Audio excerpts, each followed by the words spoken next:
Dun dun dun dun dun.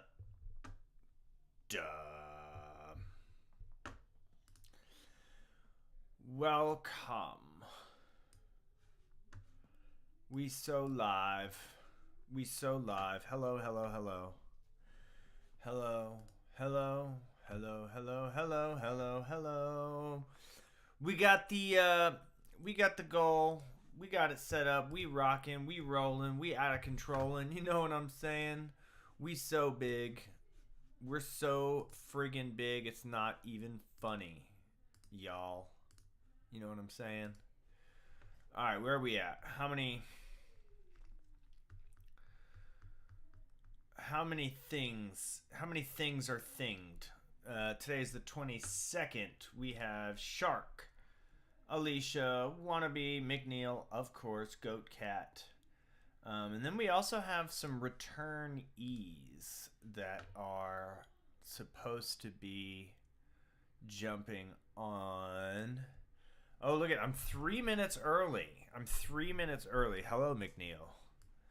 I'm starting. I know. I actually start. I didn't even. I just set everything up, and I just jumped right in. Today is an exciting day because. Oh, I was getting. That was crazy.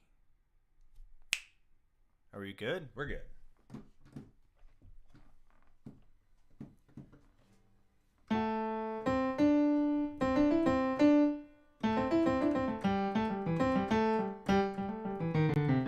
Dude, I'm not wearing a hat. My shit is so pale. There, less pale because I've turned the brightness on my screen down. Chrome Dome is live. Cue Ball is in it. Whenever, what is up? What was our keyword from last week?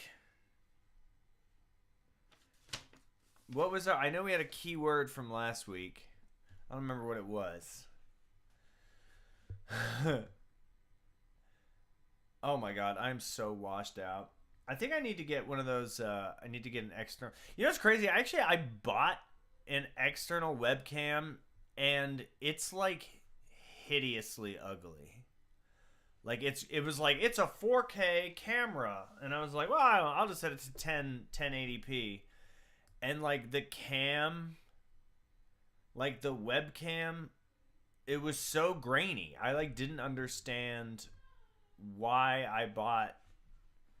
I guess because I bought a webcam, but like this is like a 10-year-old computer with a 10-year-old built-in camera, and it looked better than the hideous, heinously greased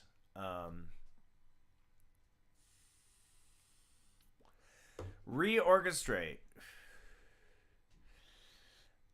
Whenever, I'm sorry to hear. I know that you were on the keyword. It was funny, like me seeing your name was like, oh, what's the keyword? Which negates the purpose of needing the keyword because I remembered you because I remember things. I have a brain. Reorchestra says that they submit, but they never stay long enough. So maybe we start things. We just jump right in with Reorchestra. Reorchestra, what is your name? You submitted something, and I'm sorry to hear about your laptop. Whenever, hopefully, you didn't lose too much. Oh, that's crazy. Reorchestra, what under what name did you submit? Because if you've never been able to, maybe we just start with oh, here it is. Brainstar. I hear you. Oh, you've submitted 4 times. No, only 2 times. You submitted one last week. Let's just jump right in. Reorchestra said that they have never gotten the chance to stay for one, and I don't think I've ever reviewed one of their pieces. So that's a good place to start. Let's get to 25 million likes, everybody. Let's get to 25 million likes. Also, we are trying to get to 5 super chats. That's our goal for the day. if we get there, I'll reveal some upcoming content ideas here live on the stream. But also, we're trying to get to 35 million likes, everybody, because there's only 5 people here, which means that only 5 people are going to hear your incredibly awesome music that you've written. Come on, y'all. 25 million likes. What's the big deal? If Trump can become president... R.I.P. I know not a vast majority, but a majority of my user base are American. Hello, Goat Cat. Are American, which means that we have the... I'm not sure what words I can use on stream. Howard is in here with me, by the way, everyone. So yeah, let's just jump right in with Reorchestra playing Howard. Oh my God, my dog is now in my baby's play place. What a delicious world we live in.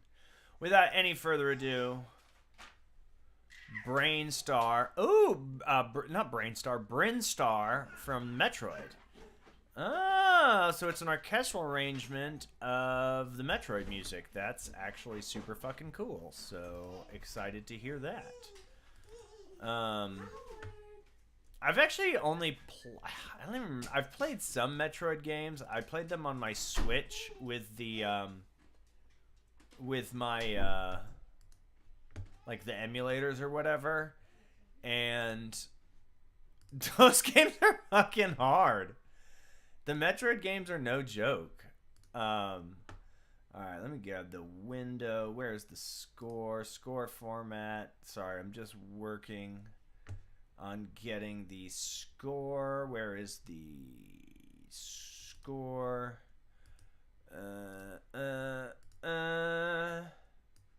Maybe make this a little bit bigger.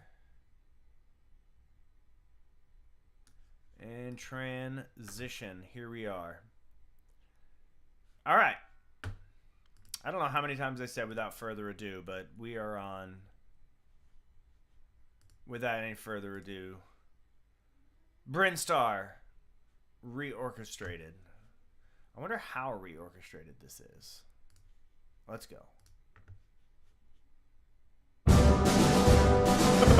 Orchestral jump scare.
Tight.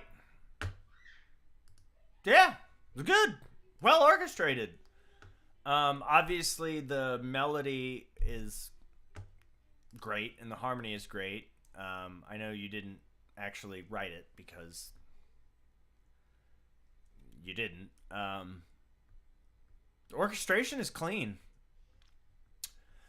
There is like some aesthetic things we could talk about.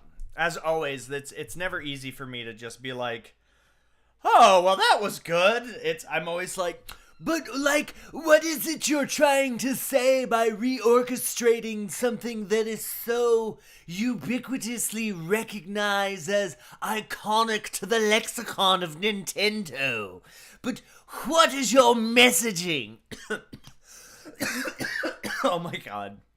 I'm choking on my own asininity. That's not a word. Asininity? Asininity?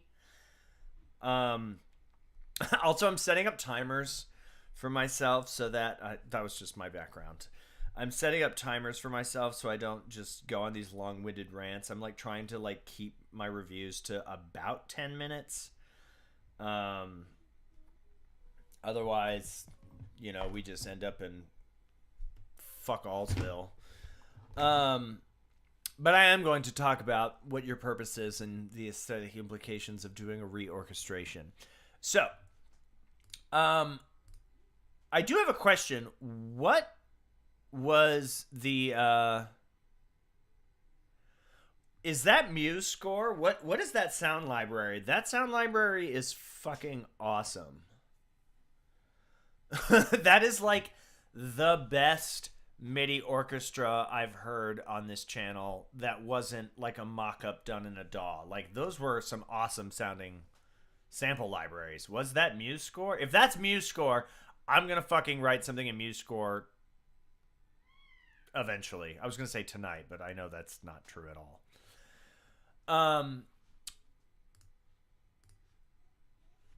So let's talk about it. If you are taking something that... Okay, first of all, sir or ma'am, or what is like the proper... What is like the formal for non-binary? Like, sir, you have ma'am, and then you have you. You are in compound meter, but you have a tempo marking that is a quarter note. This is impossible and confusing. It should be dotted quarter note, because now I have to do this weird division. It's like dotted quarter note equals 183 or something, right? So that's just a fun fact. If you're in compound meter, the metronome marking should be metronome should be a dotted quarter note equals 180 or whatever that equates to. I'm not doing the math that quick. So if when you're doing, like, instead of a reorchestration, think of it as a reimagining, right? So it's like, you know, like reorchestrating, you know, like theme, Imaginations on a Theme by Tanaka or something. You know what I mean? Like variations on the theme of Brinstar. So in other words, instead of just a faithful recreation, which I am not opposed to reimagining. I mean, I'm not opposed to faithful recreations. I have a friend that loves doing faithful recreations. I don't have a problem with it, but it always makes me like I don't understand it. Like, I don't understand going through the effort to make a faithful recreation of something that's already great. And I had a friend, hello, Alec Zunick, with the $20 super chat, going absolutely crazy. Thank you so much, Alex. I appreciate that. That's actually crazy. Thank you so much. $20. That is the shits. Can we get some robots in the chat for Alex, please? Robots in the chat for the Alex with the $20. That puts us one chat closer to our 5 super chat goal of the hour. Yeah. And it's like, if you're going through the effort of spending time to orchestrate something, why not just have some fun with it and do something unusual and reimagine it? Like, not just reorchestrate, but rearrange. You know what I'm saying? Hello, nothing.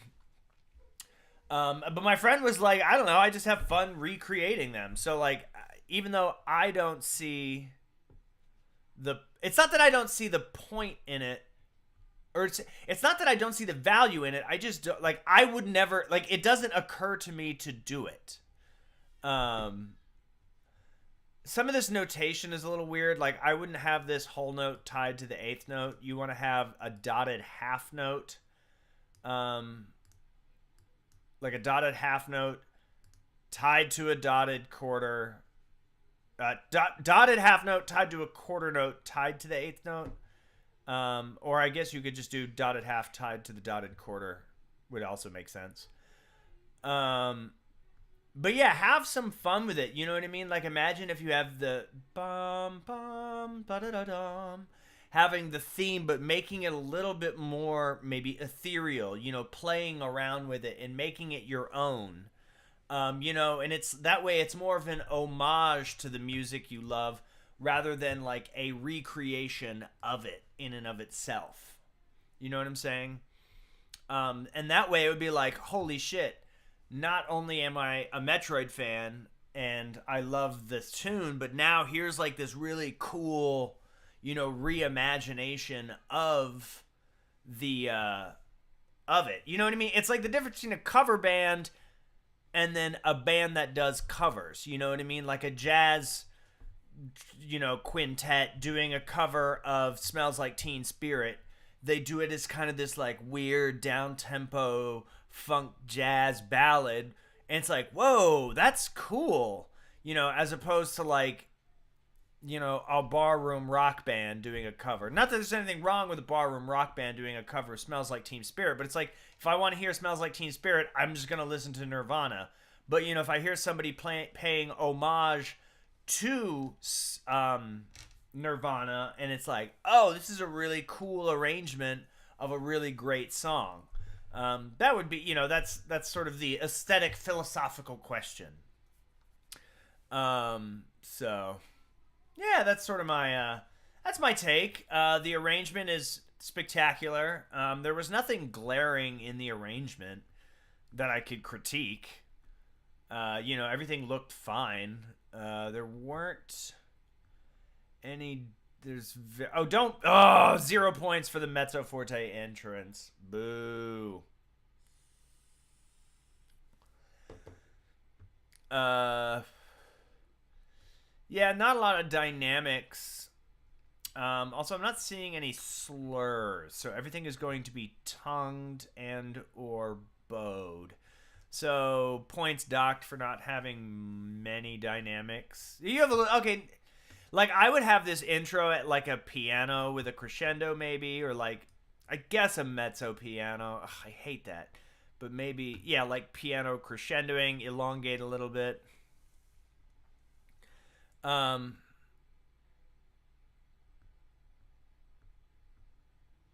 orchestration is very clear. Yeah, it's good.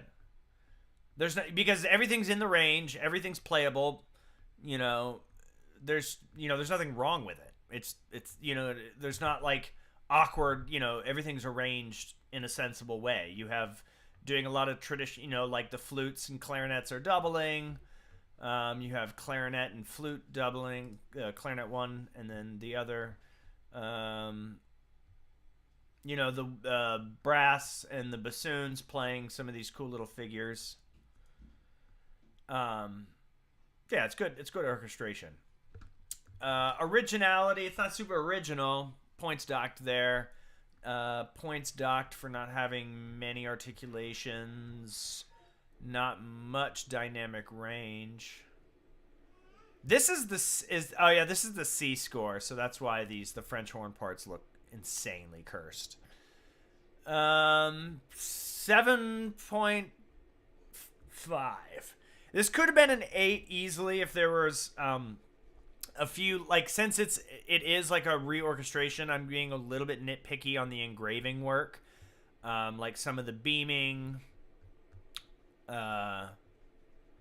you know, to clean the score up a little bit. And then the originality, but yeah, great. I would love to hear what your original music sounds like. I would love to hear what your, you know, like what you could do with. Well, what if I write you a theme? What if I write you a theme and you arrange? Yeah, could you arrange a theme? Here, fuck it. I'm gonna write you a theme right now. We're gonna. Okay, we're doing something different. If I give you a theme, will you orchestrate it? I'll give you a theme. I'll write you a theme, and you have to orchestrate it. Can we do that? That'd be crazy. Is that so stupid? All right. We got to go over to Alex with the $20 donation. Yeah, 7.5 out of 10 for sure on that one. Reorchestra. You're a good orchestrator. I want to hear more.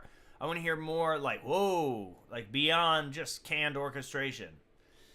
All right, Alex Zunick, Brutalism, which is a great title. I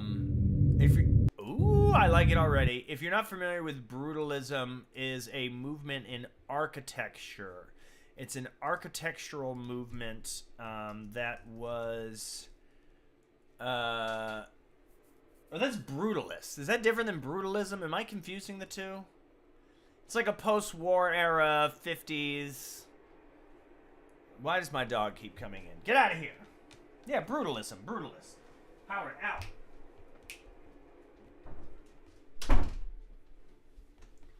I mean, I guess he could stay in here. Oh, okay, that's not him. Yeah, low-cost, utilitarian, social housing, right? Brutalism, cool. All right, moving on. All right, we're gonna take an interlude, reorchestra. We're gonna take an interlude after we do. I want to get through the super chats, and then we're gonna write a theme. All right, I gotta get through a handful of super chats. Keywords. I know I have to do whenever. Obviously, we're doing Alex, and then there were a few others from last stream. If you were here in the last stream, and I missed you last time, and you had a super chat, we're gonna do you today. I just forget who it was. I know it was whenever. But that's that. All right, here it is. Brutalism by Alex Zunick.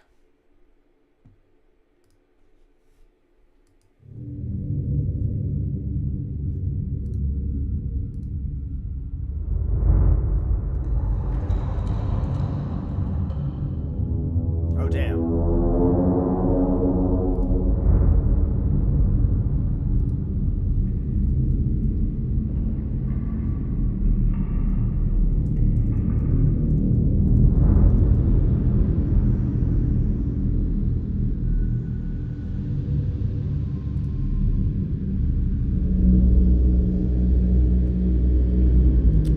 Some fucking liminal space type music.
Fuck yeah.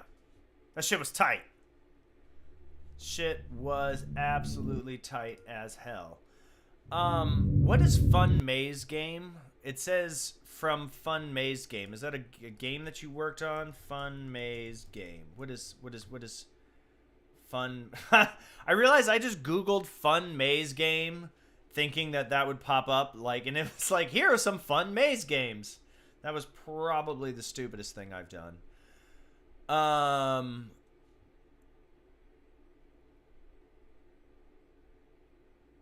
was tight. Super, super, super, super cool. Very ominous. I'm super into this kind of music. It's in like environmental music, right? Environmental horror music.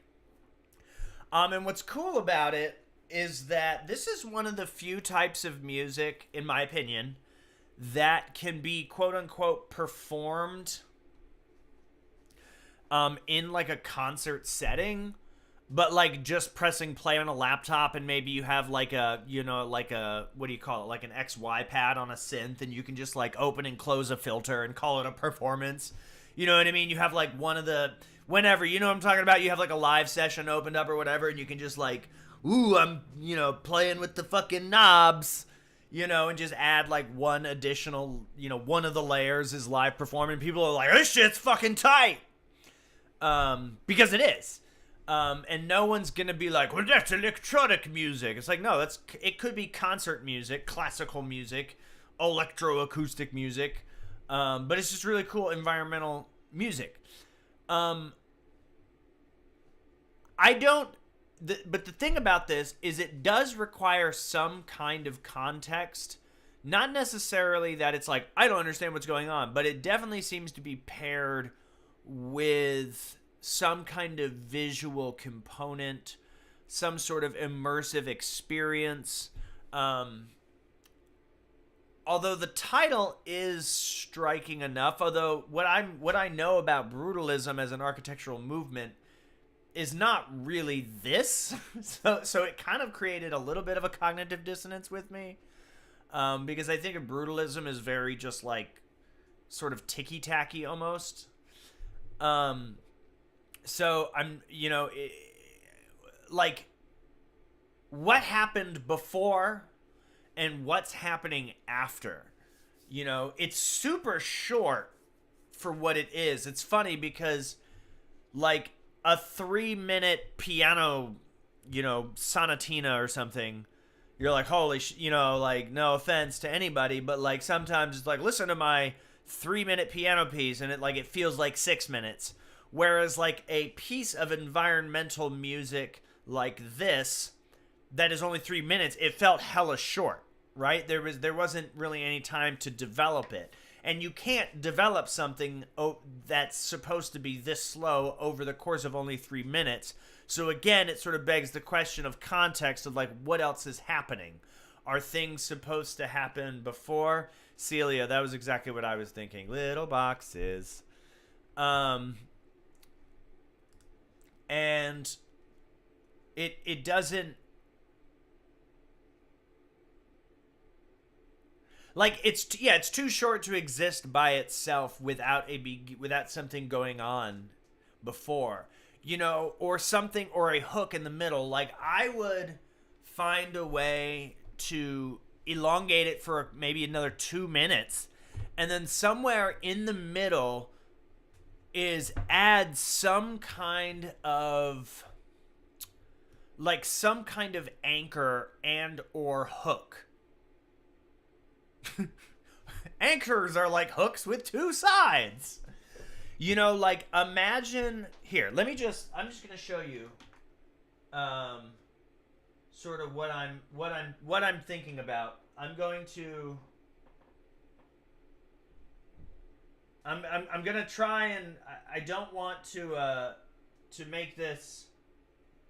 I don't want to go too crazy on this.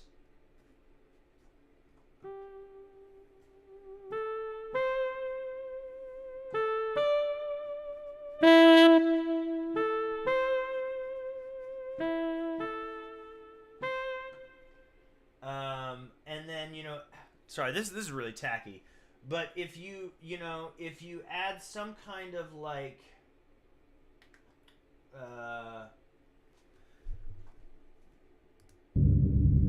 so we have this going on, right?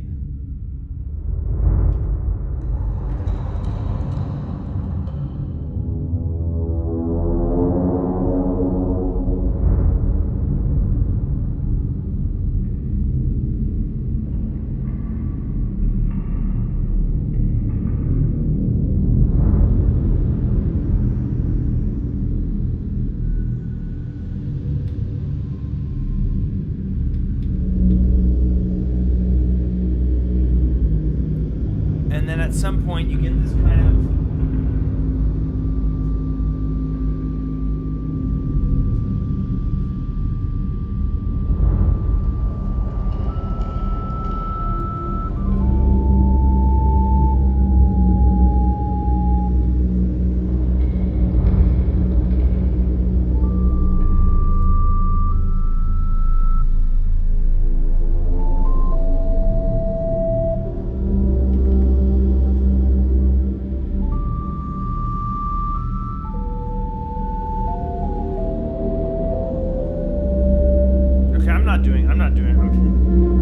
like you have the piano that comes in and does. That was a terrible example. Ignore everything. I was trying to find like a trumpet solo and it was not working.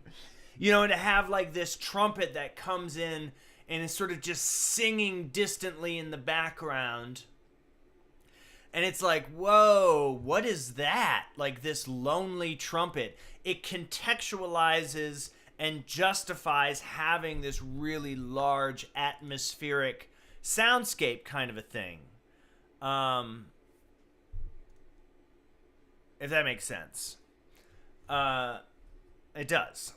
Because that would contextualize the music and give it a point of reference.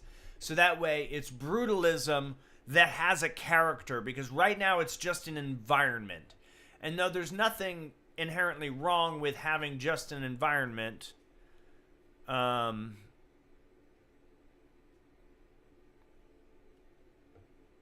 I'm realizing that you might have been answering the context.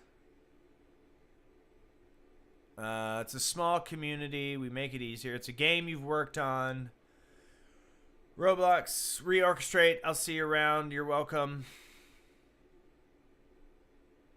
Yeah. So, in that way, like, I'm all for, like, utilizing a piece of music in different, like, if it's just, sorry, my brain is, like, not working right now. I realize that when I start reading the comments, my train of thought totally just like gets derailed. So I have to keep on my train of thought and then read the comments and then get back to my train of thought. If you have a piece of music that is for a game, why not also add this extra element for the sake of the music in case the music needs to be performed, in which case you have something like, a bit crushed, echoey trumpet just playing in the background. Or like, a trumpet that's recorded from 20 feet away from the microphone so it sounds very cavernous. And then if it doesn't work in the game, it's like, cool, I'll just remove the trumpet.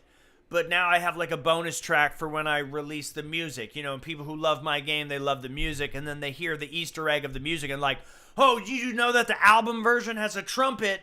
And, that's not in the original game. And then you get, like, fandom and nerds who are like, oh, well, why isn't the trumpet? And then, it's like, oh, find the trumpet, hashtag find the trumpet. And then it creates lore. That's my point. But as far as sound design goes, fucking spectacular. A little, that glissandi up horn bassoon,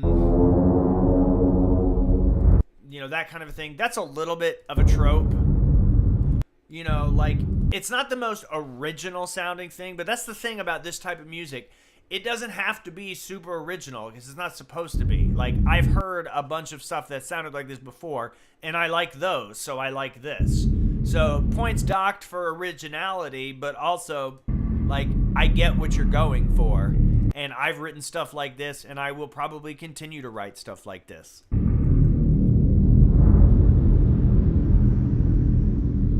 I do like that you have washy reverb on some things, but the meat and potatoes up front is pretty dry.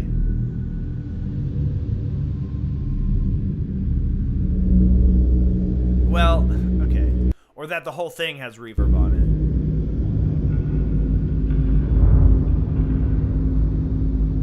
it. Like the mix, the balance of sounds is really quite good. Like there's nothing that like pops out. Which, except for the trumpet, would be the thing. I don't know why I'm stuck on a trumpet.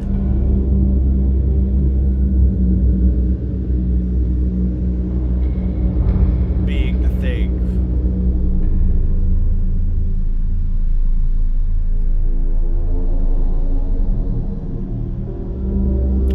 Oh yeah, I really like the piano. Yeah, I thought the piano was going to do more. And if it was longer, I would expect the piano to do more. But the piano just sort of added to the ambience, the literal ambience, whereas it didn't showcase. So, and that's okay. Yes, I am a reverb hater a little bit. Yeah. 8. Yeah, we got 2 super chats, y'all. We are at a 5 super chat goal. We are trying to reach our 5 super chat goal, everybody.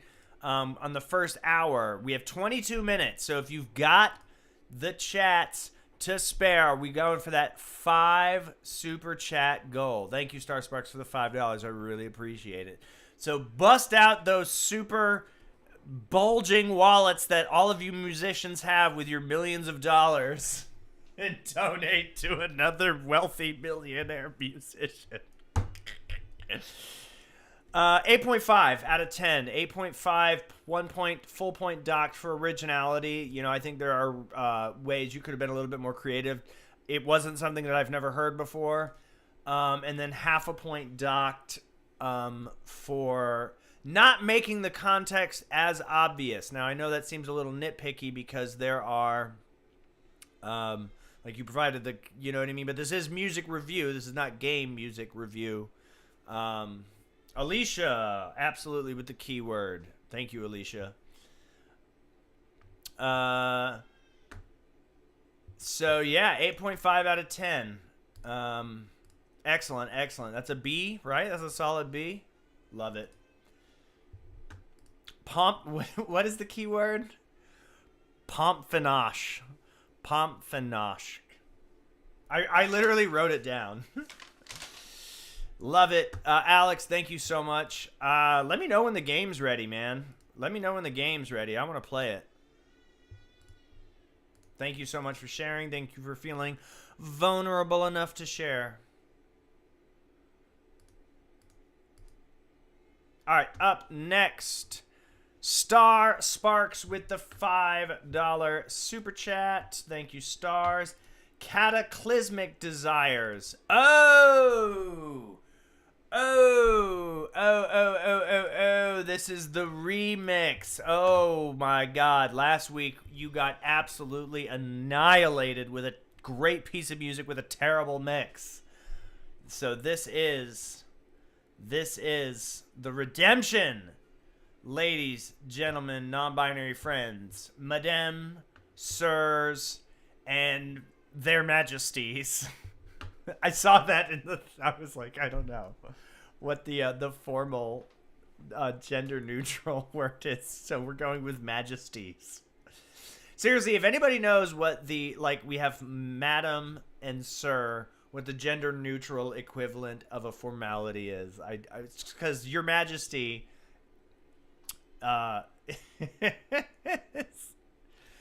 is great. All right, here it is. The redemption. The redemption. All right. This is crazy. This is crazy. I'm not going to lie, Star. I am wicked nervous because if it's still bad, I'm going to be so pissed off.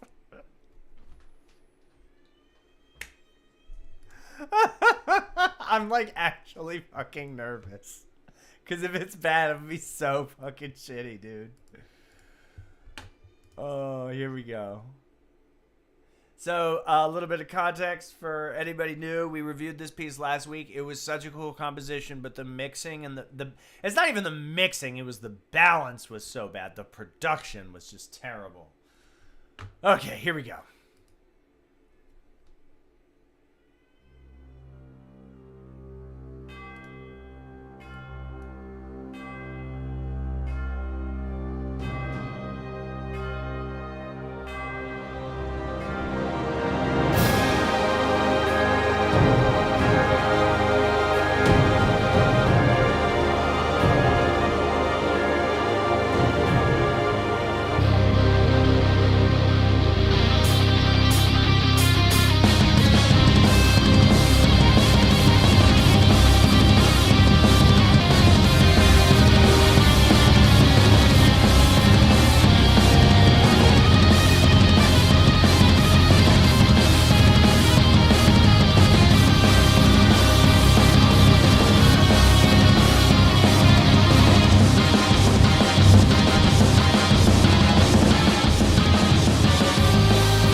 They're all free drum plugins.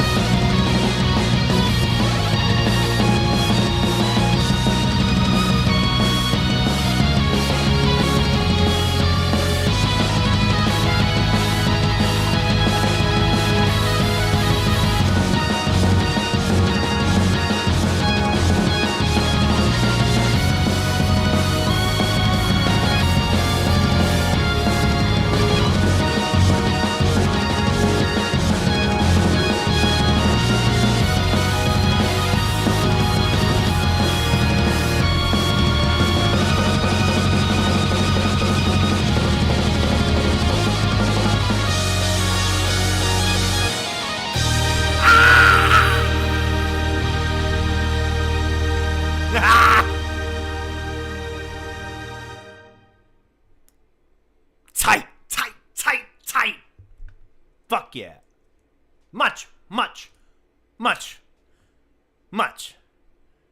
Much better. Okay. Very, very good. Okay, dokie. Slick. Cool. Fuck yeah. Okay. Still got some work to do. But the bar was so low. The bar was so low before. Because this is why, yeah, whenever I would say it's like an 8.5. And we'll get to that. I'll elaborate.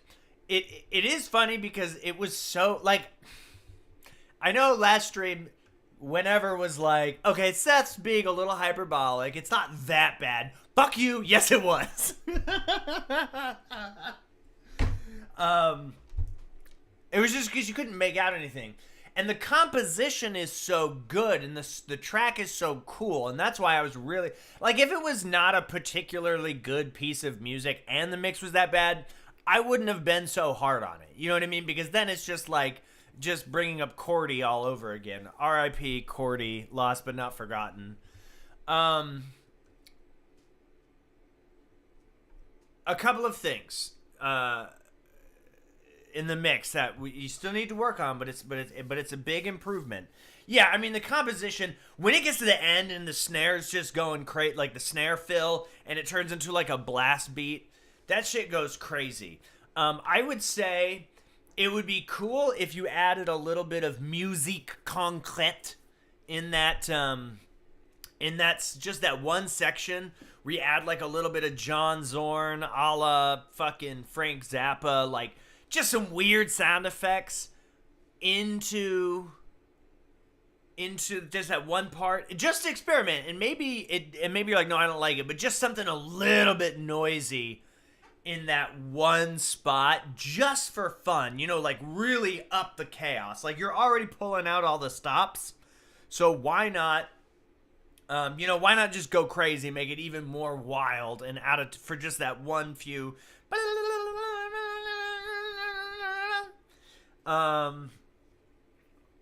That one really wild part. Also, I love the Picardy third ending on that. Whoa. The E flat major chord at the end.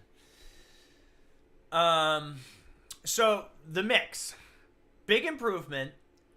The drums. The drums need, now that you've gotten the balance at least correct. You know, I would say it wasn't even the mix last time. It was just the balance, which is the mix. But, you know, now we can start getting a little bit more refined with it. Is the drums what kind of drums were you using? Like, I didn't watch this video. Thank you, Rhodesy. I didn't watch this video here, but like this is a video that has free drum plugins.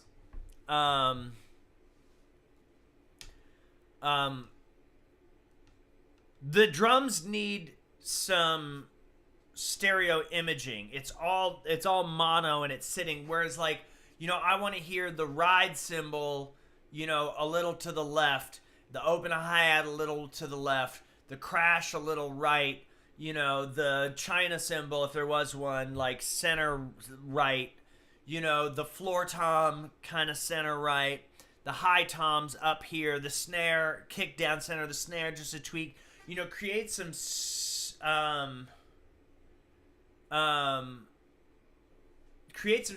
imaging. It seems like it's in mono, and everything else is pretty big and wide, but the drums, they're now sitting so tightly dead center that... And sometimes that can be cool, right? Having these dead center drums. There was a track I listened to, I think, maybe it was last week, it was a rock song, and the drums, the whole kit was just panned slightly left, and it was, like, really cool the way that it worked out. Like, I don't know, and it just worked. But this is such like an epic, fast, wild, cool piece of like, kind of like progressive rock or something. You know, I don't really know what to call it specifically. And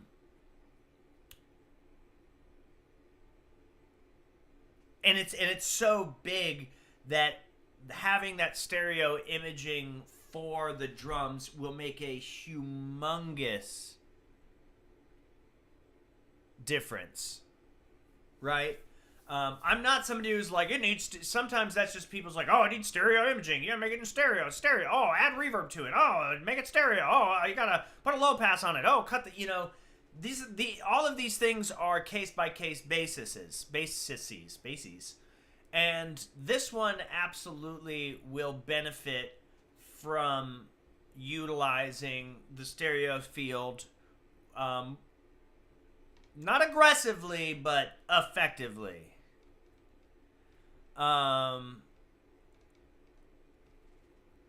So yeah, that's sort of my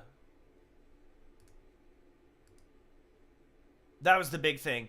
And then I talked about proportions. Now with that, within the balance and the mix, is now you also want to think about how much space do you want to allow for there to be building. So here, we're going to go back and just listen ever so slightly. So like it starts with the strings, right? The strings are pretty quiet. So like right there, the strings and bells are really soft, but like I would bring those up so that they're more pronounced.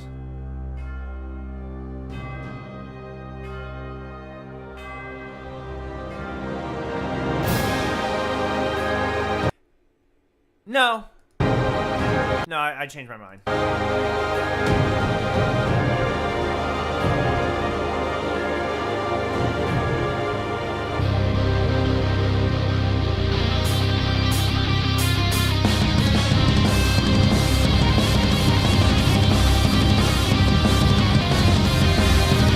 Yeah, but do you hear that there's like pads and strings are hard left and right.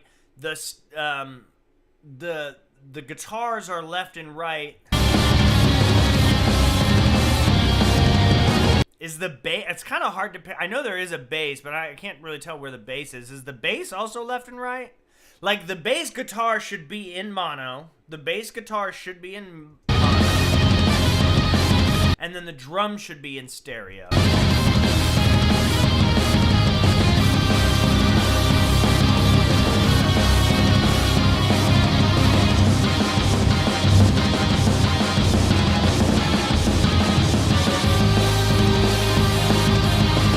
Okay, and then right there, you have the strings and the pads sound really nice.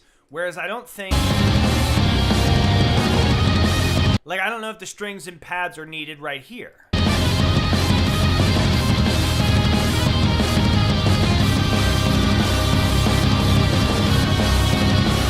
then...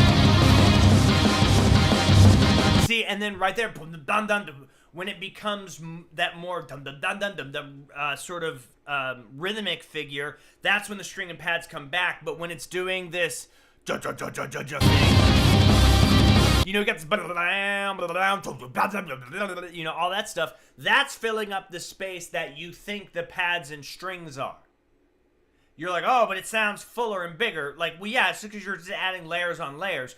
But let the layers be dictated by the melodic material, which in this case is the fast guitar licks. Also, maybe a low pass, a high pass. Wait, a high pass filter. Wait, what? A high pass filter. Shelve off some of the low end. High pass filter. On the pads, maybe they're muddying things up a bit.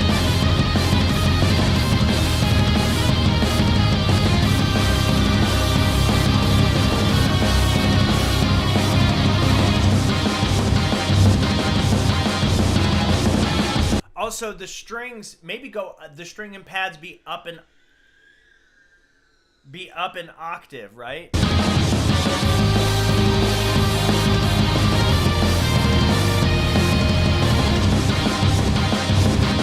There just seems to be a little bit of competition in the range of the instruments, right? But yeah, big improvement. I don't remember what score I gave you. It was probably pretty low last time for the mixing. But hello, Rays. Love it. Thank you, Rays, for the $20 super chat. People, we are just 2 super chats away and 4 minutes out from our goal. Thank you, Rays, for the $20. We gotta make it real. You know what I'm saying? Give the robots to Rays music. Love it, love it, love it. But yeah, You know, I'm gonna be hard on you. I'm gonna be hard on you, stars, man. It's still like it's a 8.5. Still not that 10. It's close to being a 10. It's super super cool. It's humongous improvement. But work on that stereo imaging from the drums. You know, get some of your frequencies figured out. It's a little bit hard. Like, I use graphic EQs. I'm not even gonna lie. You know what I mean? Using our ears, but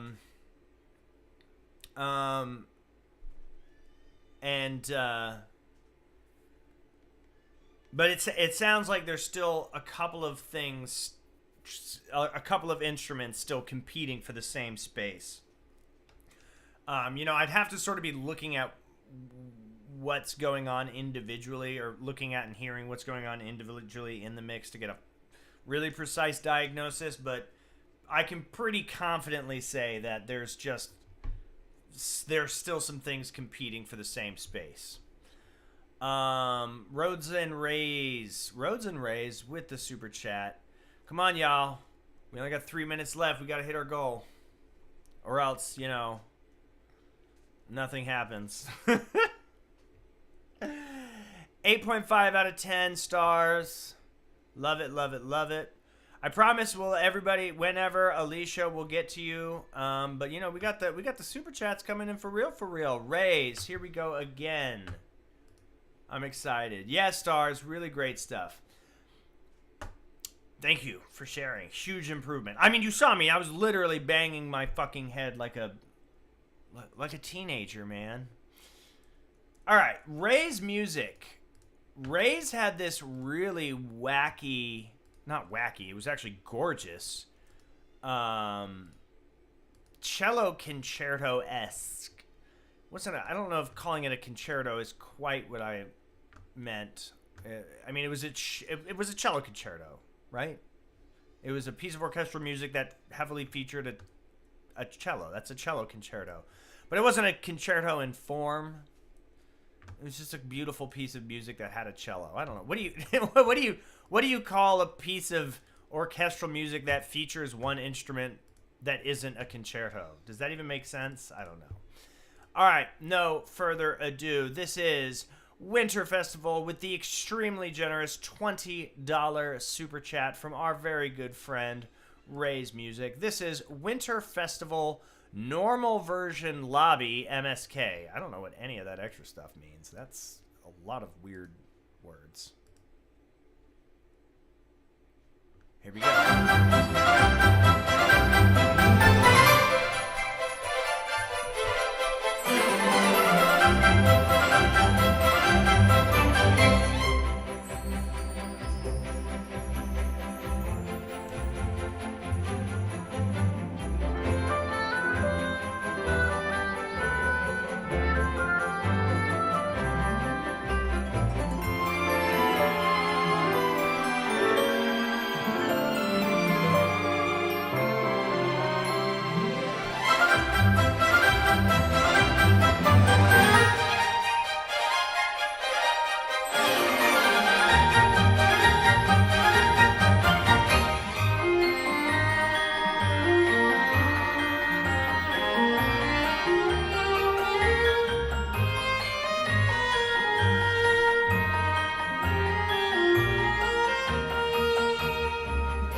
And once again,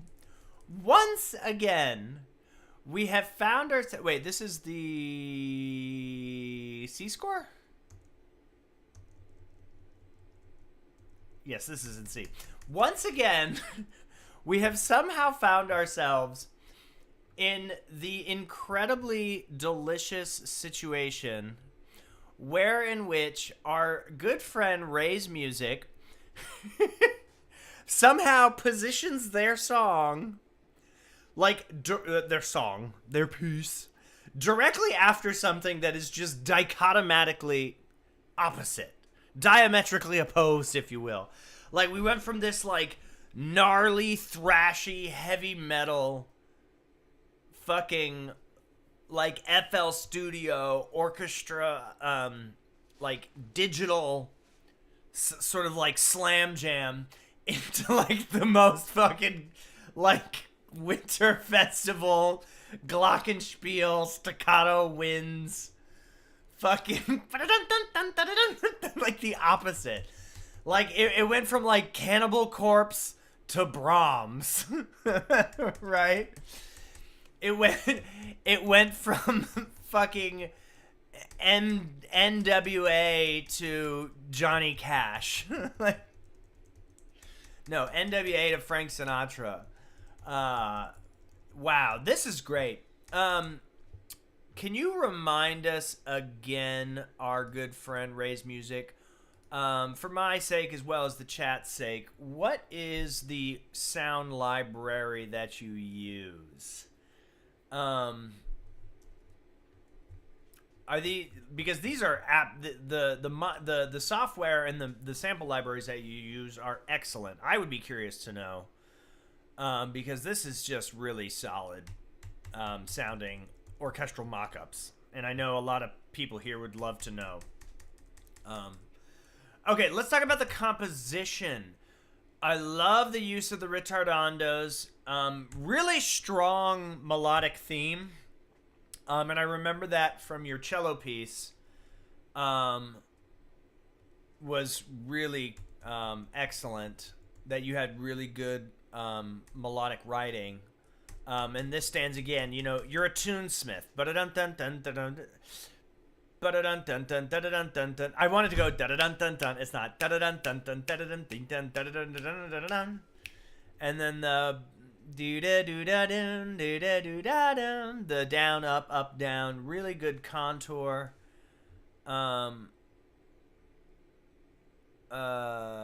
Strings were recorded there. Where? What? I don't know what that means. Whenever's in a situation, their laptop died, their car's didn't decline, it's okay. We love you. We'll get to you anyway. Don't worry. There was this section right here. I'm trying to pull it up. Where it was.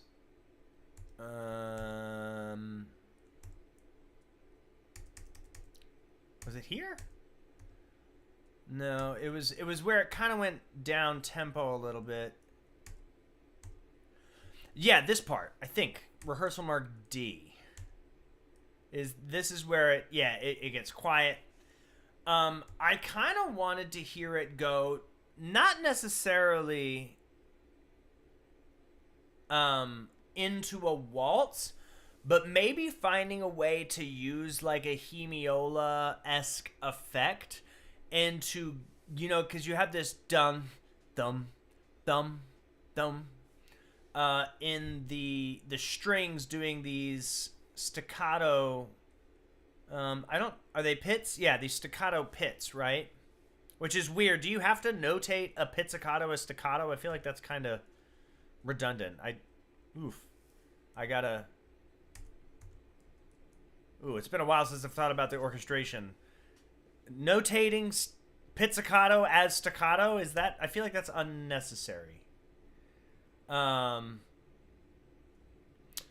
like, instead of going 1, 3, 1, 3, 1, 3, if you do like 1, 4, 4, 1, 4, 1, you know, like 1, 4, 1, 1, 2, you know, like alternate. Let's see, it'd be 1, 4, 2, 4, 3, you know, sort of like putting them on offbeats to change, to make the illusion that it has, I'm trying to think if it's a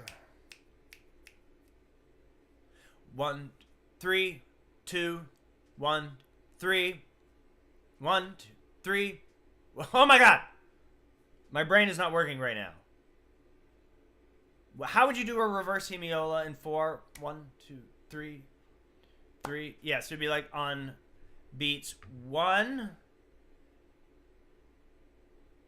You see what I'm saying? Okay, well, I feel like my 1, 2, 3, 4, 1, 2, 1, 2, 3, 4, 1, 2, 3, 4, 1, 2, 3, 4, 1, 2, you know, like that. Okay, whatever. You understand.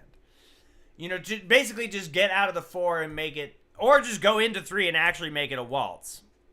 But, you know, if it goes too much into a waltz with the Christmas, it'll be too much Tchaikovsky. But to kind of give it a little bit of, you know, this, to getting out of the da-da-da-da-da-da, which you have going on in a lot of the strings. Wait, is this all, wait, I'm confused. Is this just strings and trumpets? Why did I feel like I heard a celesta or a glockenspiel in there? Am I bugging? Was there not?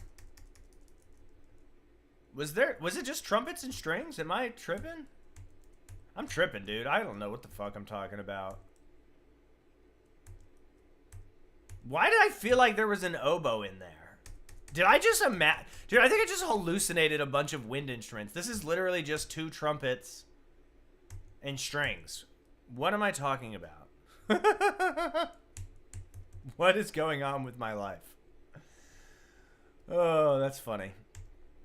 But yeah, I would add a little bit of variation in the rhythm on that second part. Or that middle part.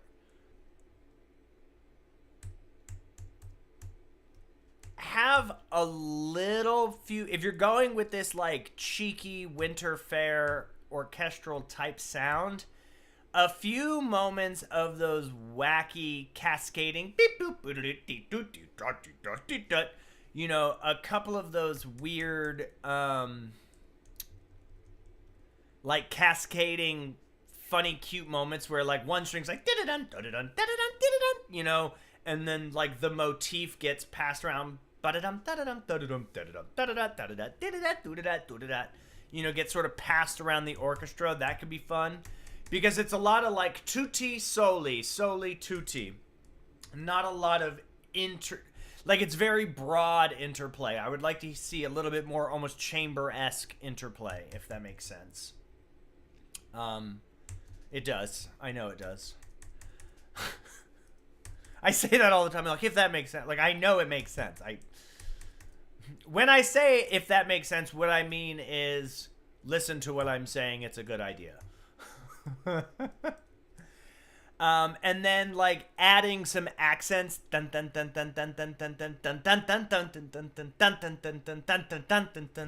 you know, can really go a long way. Just to, you know, just so subtle nuance, because this is such a well-written piece.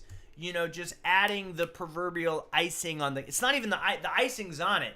Add just like the dusting of like, you know, like some edible glitter, just a light sprish, a spraktol, a chapata, a jumtuf, a lepito jumotakawaze, a brushto noshkaskovsk, you know, just a chasteinsten, just a, you know what I'm saying? Just a little fairy dust on there. I swear to God there was percussion in this, and I guess there wasn't. And maybe there's a reason there wasn't percussion. But, like, adding one percussion, don't go full crazy, but, like, if you added something funny, like, I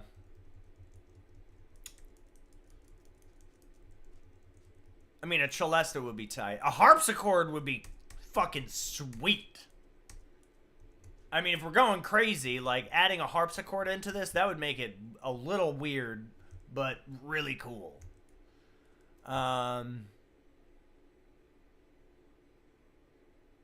Yeah, I don't know. For some reason, I'm hearing like a weird 2-measure timpani break. So you have a timpani, and then there's just like a part where the timpanist goes boom boom ba-da-da-da-dum ba-dum ba-dum ba-da-ba-dum ba-dum ba-da-da-da-da-dum ba-da-da-da-da-da-da-da-da-bum like just hearing like a timpanist just go absolutely dog shit crazy. Wait, dog shit crazy? That's not an expression.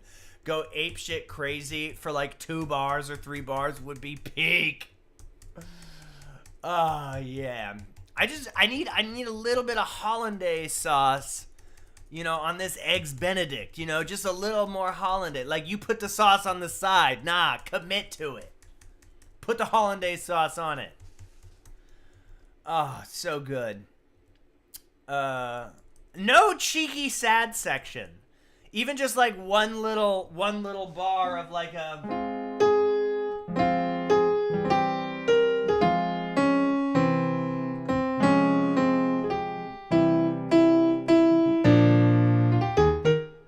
that was bad modulation. No, there was not. I'm not saying it needed that, but it would have been fun if it had just a little cheeky little, you know, if you're going for the cheek, if you're going for just like you know, just add the zest, you know, have fun with it. Go crazy.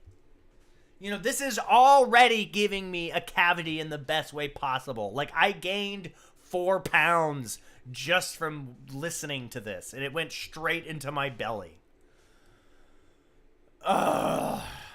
It can't be a 10 because of those elements. It's a 9. It's a 9.0 for sure. Only half a point docked for the changes that I've outlined, and then a half point for originality. I've heard stuff like this before. Doesn't mean it's not fantastic. Didn't blow me away as terms of originality. Okay. I'm almost done with the super chat. Actually, no. Rhodesy and then Alicia. Yes, 9 out of 10. Solid 9 point. Actually, let's go a 9 point. Let's go a 9.1 out of 10. Oh, not out of 19. 9.1 out of 10. You get a 0.1 just because this was really, really good. Bro, we didn't meet our goal, y'all. Oh, crazy. We gotta start another goal. We gotta do another goal. Goal is I'll flash the cam. Or no, the goal is I won't flash the cam. We're trying to do... We'll do 5 light blue $2 or higher super chats. And our goal is I won't flash the camera if we meet our goal. Which means if we do meet our goal, if we don't meet our goal, you're going to have to see my wiener. And then I'll get banned from YouTube. And then you'll never see me again. All right, here we go. Rhodesy, then Alicia, then we'll see where we're at. Rhodesy, what are we listening to? Cello? Rhodesy is here every time. Rhodesy is goated. Ray's music is goated. Ray's is top notch in terms of the mock-ups, though. Your mock-ups are crazy. Alicia, I have a couple pieces by you. Which one would you like me to hear today? I guess I'll do Children's Romp. But I do want to get to Rhodesy, who has some kind of cello piece. Rhodesy has a bunch of submissions. What's your most recent one? Is a trio. Rhodesy, is the trio your most recent one? And yes. Rhodesy, chamber ensemble, trio. Here we go. Rhodesy, ladies, gentlemen, and non-binary friends. Uh-oh. Oh, here we go. We're back. Did we go anywhere? That was crazy. What's happening? All right, Rhodesy, Usually with the solo piano. So now we're moving into some chamber music. I'm excited. I think this will be the first time that I hear something from Rhodesy that is not, in fact... Oh my god, is my mouse dying? Bro, my computer's dying. I need to buy a new computer. This is crazy. Because oh, okay, we're back. Chat, I actually need a new computer. I don't know what the fuck I'm gonna do because the computer that I need is like $3,000 to... Like, I can't possibly be expected to just buy a simple computer. I need a fancy computer. If I do a GoFundMe, do you think people would donate?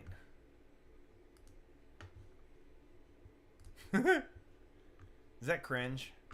If I did a GoFundMe, bro, all my videos get at least 3,000 views. If every single person gave $1, psh, fuck out of here. All right, here we go. Rhodesy with the trio.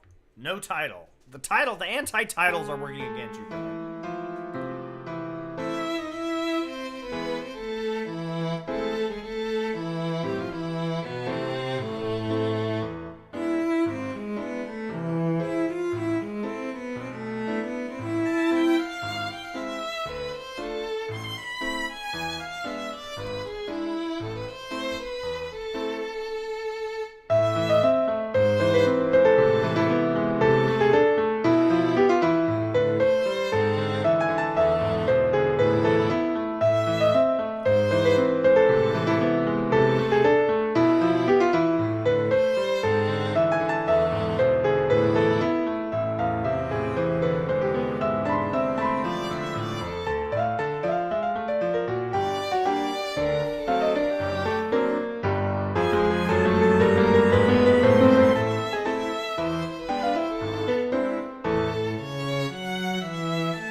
Score.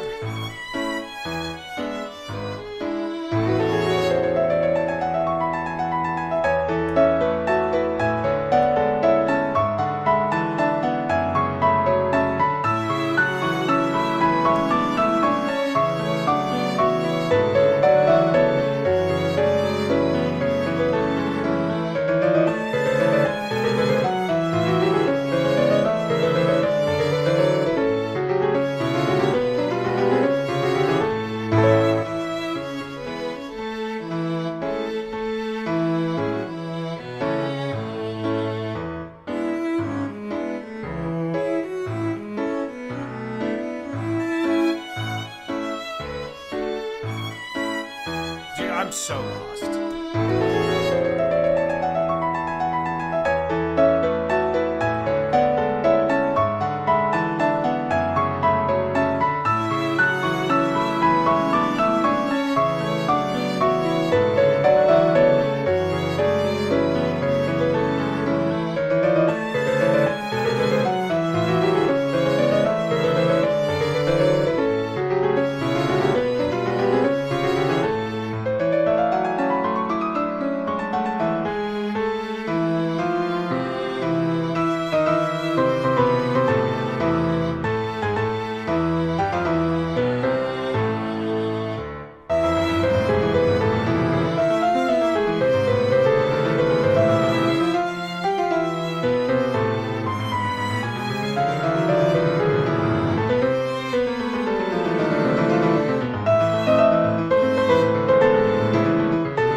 Yes, I figured out that it was in fact the wrong score way later.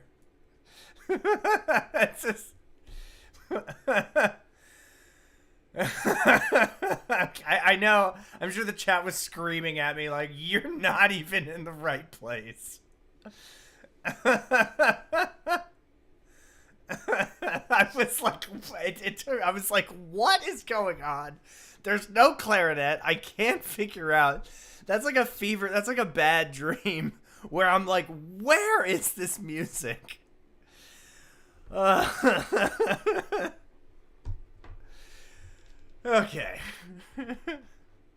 Yeah, it stressed me out. I had to hit the vape.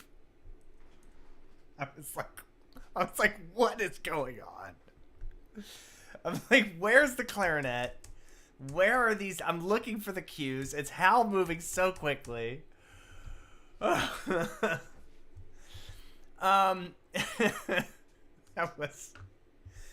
was a top.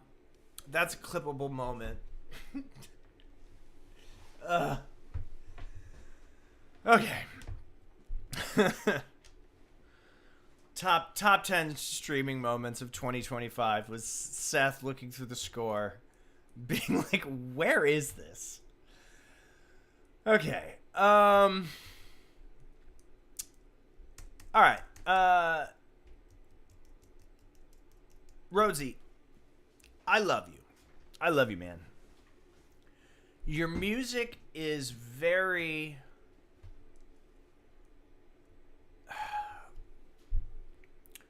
I can tell you put a lot of effort into it. That much is clear. Your developmental ideas are thought out. But you need to chill, bro. It's so very active. All your music is very active. And it's very complex.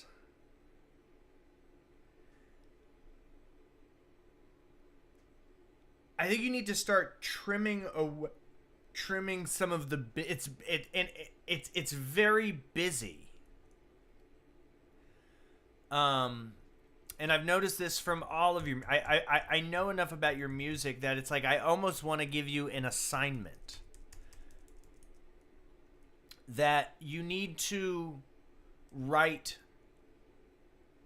Like, your compositional chops are not yet at the point where you can be writing this time. And I say this with love. Your chops are not quite at the point where you can be writing this busy, this complex of music yet. You know, it's kind of like the equivalent of a jazz musician playing at a tempo that's too fast for them.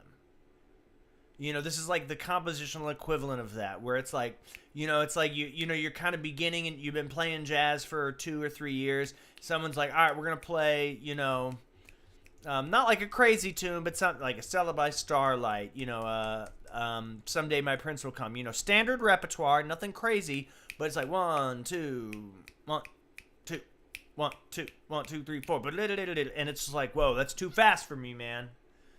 You know, because your ideas aren't fully developed. It's very busy. Chops, your abilities. Chops is slang, like your chops. Like, I can't pick out one clear dun da dum dun da dum d da dum dum da dum da dum dum b da dum dum da da. And then even some of this notation, B da dum dum ba da dum dum dum bum da dum, you know, lum ba dum dum da dum. Develop that, like study, like listen to. I always talk about this, but like Shostakovich is the king of simple melodic ideas, well orchestrated. I mean, even like Beethoven's piano sonatas. You know, and then when you get into, because when you listen to more dense music like Bartok, like there's not enough repetition.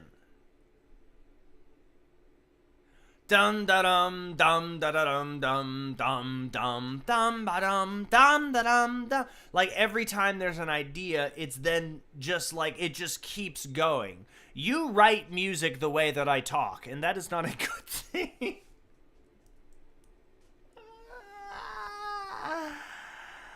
I asked for a piece of music without piano. This has piano in it. Heavily. You know, and then we go into, so we got chords, and then we have this boom, bum, boom, bum, boom, bum, boom, bum, boom, bum.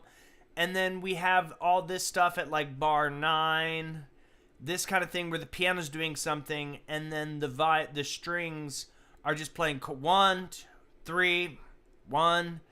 You know, also this is more in 3, well, I'm not going to, you know, where the strings are just playing these quarter notes, like they don't really know what they're doing. It's like, okay, now it's just going to play the theme. Now it's going to play triplets with offbeat accents. Okay, now let's do a chromatic run. Okay, let's move back to that original figure. Now let's do a really like fast piano transition into a lot of piano stuff. And then the strings are going to kind of fill in the gaps and double what the piano is doing. Okay, let's get rid of that idea. Now let's add some 16th note runs with some chromatic kind of stuff in the piano while, you know, we have the descending lines in, moving in homophony with the strings. Like a lot of the strings are playing a lot of unison parts, right? Whereas this theme, like look at this, the rhythm of this. This was the winter piece, right? Ba-da-dum dum dum da-da-dum dum dum da-da-dum dum dum dum dum da-da-dum da-da-dum dum dum, right? 16th notes and 8th. Bum bum bum bum bum bum 8th notes in the ostinati. You know, bum bum bum bum bum. The half notes. Be da do a dee da da dum dum dum. Be da dee da dum. Half note, half note, half note, half note, half note, half note, walking down to half. And then we have 8th note, 8, 8, be da do da dum, be da dee da dum dum. You know, these are very simple ideas. It's not about listening to repetition. If you like repetition so much, just listen to Glasser Reich. That comment doesn't even make sense. Sorry, I'm not trying to be salty. That's not what I'm talking about.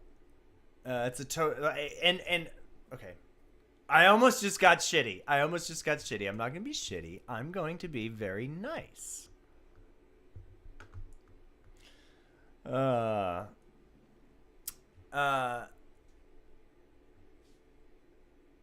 Rhodesy said, you can't write something like that winter piece no matter how hard. You can.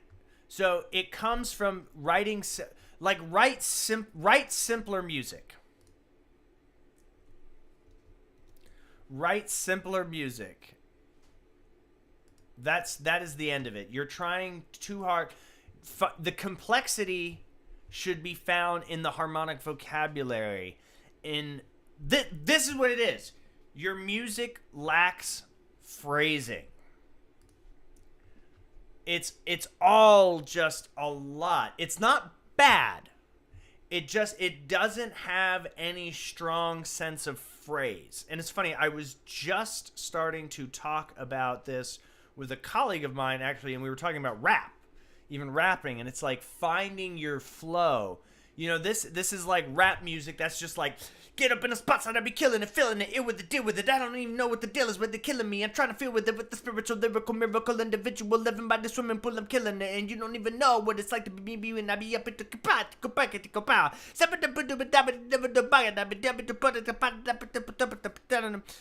do Case and Stiff, just so you know, it's a pop song, and I'm absolutely going to review it because I need a break from all of this classical music. Kassan Stiff, alternative pop. Everything is welcome. I don't get enough electronic pop music, so you're next. Celia said I felt the same way about the clarinet part. W comment.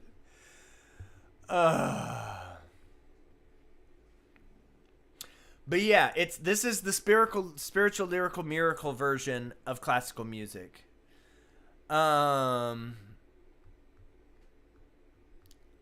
Rhodesy, I want you to write something really simple. I want you to write something that has a strong melody. Write something just...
or something like that, right?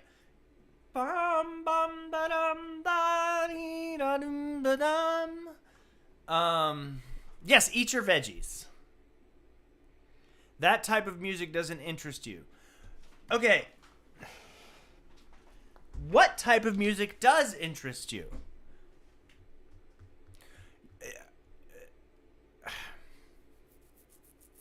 I'm trying to be fair here.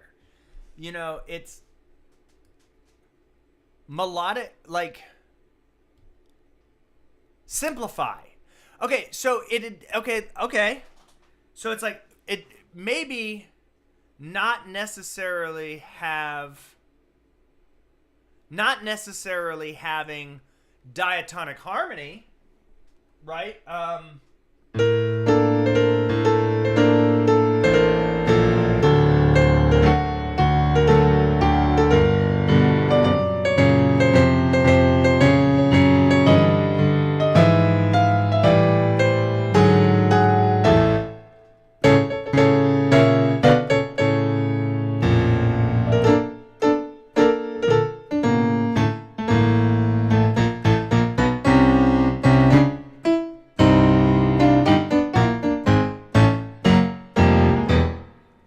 You know, I don't know. That was a less good, but like that was like, oh, you know, you're following the phrases as opposed to, you get what I'm saying. I keep practicing. Like, it's good. There's some good stuff going on. Like, your rhythmic figures, like, turn this. Take this first 2, 4, 6 bars and only use the ideas in this first 6 bars for the whole piece. Right? Only use the 6 bars as the basis and the framework for the whole piece. And use variations and then what, like this figure, 1, 2, 3, 4. Or it's, I guess it's 1, 2, 3, 1. Bum. You know, like, how can you develop that? Simplify. 7 out of 10. You're adventurous. I love your adventurous harmonies. 7.2. 7.2 out of 10.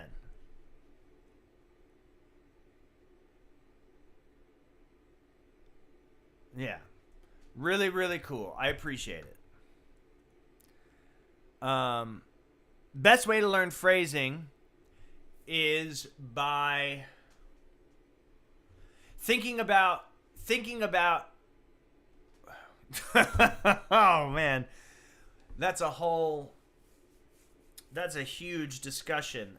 In short, is write an 8-measure piece of music, beginning to end. It is an 8-measure piece of music. That's the whole thing. And then change it so that the ending of that one piece of music doesn't sound like an ending. And then repeat that same 8 measures, but with some variation that answers the question that the first 8 measures asked. Right? So start with an 8-measure statement, then change the punctuation into a question, then answer that question with the next 8 measures. Then take that 16 measures and examine it. What is this saying? Then create an answer for that. Now you're at 32 bars. Okay, and then put an intro at the beginning. Okay, now we're getting somewhere. Then take that same idea and modulate it, to a different key. Transpose it. And it's like, that's interesting, but now what if I change where I had the dot, the quarter note rhythm, now I've added some repetition, like expound on it. That was a pretty good, I am proud of myself for that example. I felt like I answered that question very well. I just made that up. No food analogies necessary. Strictly music. Come on, everybody. We're trying to get to 25 million likes. What are we doing here? We got 14 likes. We're trying to get 25 million, bruh. 25 million likes. Let's go. Okay, Rhodesy, I love it, man. 7.2.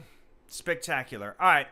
We are going to move into Alicia as well as Whenever's, but I want to see this Kaysen Stiff pop. I want to hear some pop music. Kaysen, are you still here? Is Kaysen still here or did they leave? If Kaysen is not here, we'll move on from them. But, they said, oh my God, my music doesn't belong here, and we are going to show them elsewhere. No identity, singer-songwriter. I mean, I guess we can review. Oh, it's still here. Here we go. Kaysen Stiff. Rhodesy, thank you for always being here. We love you. You've got a lot of potential. Remind me again how long you've been composing?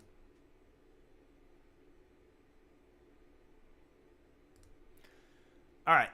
Kaysen Stiff. No identity. Singer-songwriter. Pop. It's pop music. Taxes. What?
not the fade out times 2.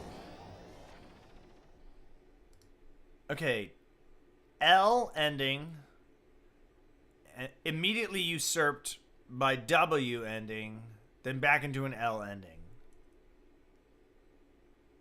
Whoa. Okay, I don't want to just talk about the ending. However, do not do that. Do not do this. Wait, not that. Hold on.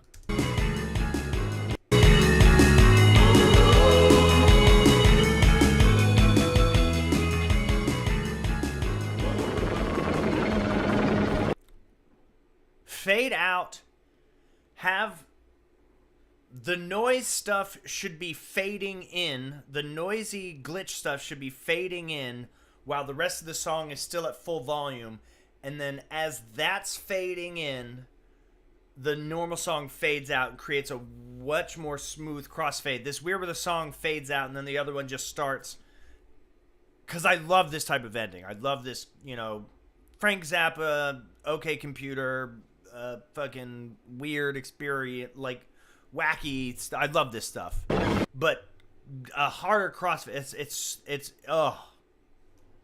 super cool. I love this stuff, but you gotta do it a heavier you gotta make it sound like the song is disintegrating into the chaos, not just, oh, I didn't know how to end and I wanted to put this weird glitchy thing in there, so I just faded out. And then fading out the glitchy stuff with the same short fade out, fix that shit.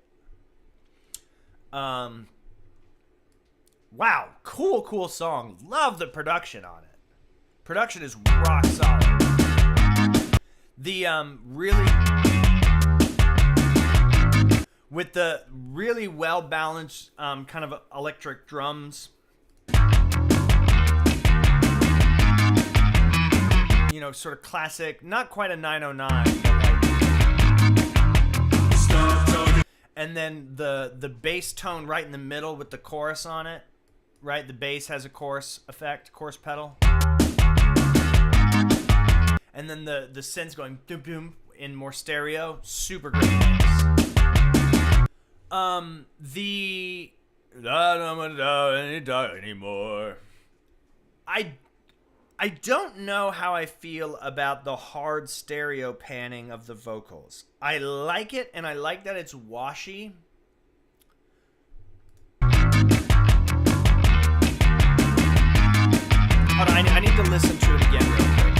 I gotta think for a second. Stop talking, I don't wanna talk anymore. I gotta distribute myself. Like, so when it gets to that weird, like, I love this. That is the strongest part is where it changes the...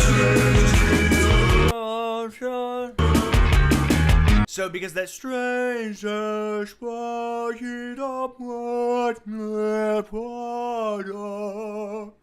that stuff in the stereo imaging and that's really washy is super. That's the strongest part. And the vocals are really strong. With the performance is okay. It's not perfect. I'm going to get to that here in a second. But if you have the verses in that same sort of washy stereo imaging as the what part, then it takes away from the effect of when that change up happens, because it's like, oh, it's just more of the same but different. Whereas opposed to if you had don't wanna say any talk anymore, you know, if you had maybe that kind of like you know, like a band pass filter with some distortion, that kind of almost make like a Gorillaz kind of a thing. And don't wanna be like, so it'd be like, I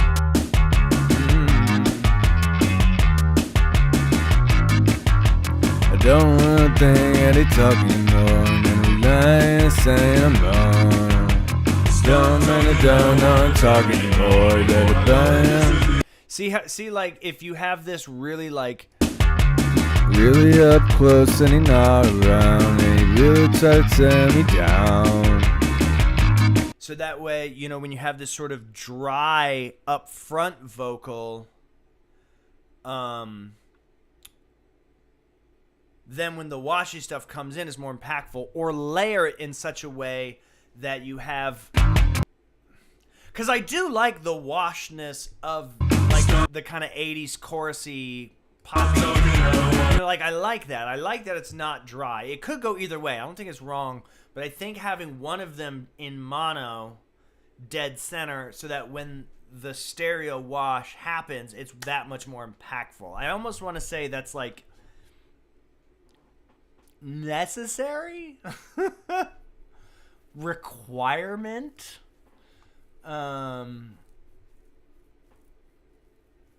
That, yeah, really, really cool. Really, I love the song. Absolutely stellar production, cool songwriting, cool song. Love like great vibes. Like, that's an easy 9 out of 10 for me. It could be just I'm so used to hearing more classical stuff on this that it was change of pace. But yeah, thank you for sharing, Kaysen. I really appreciate you stopping in, sharing your music. It was really tight, man. Super, super cool. But yeah, fix that ending. The ending needs to be fixed.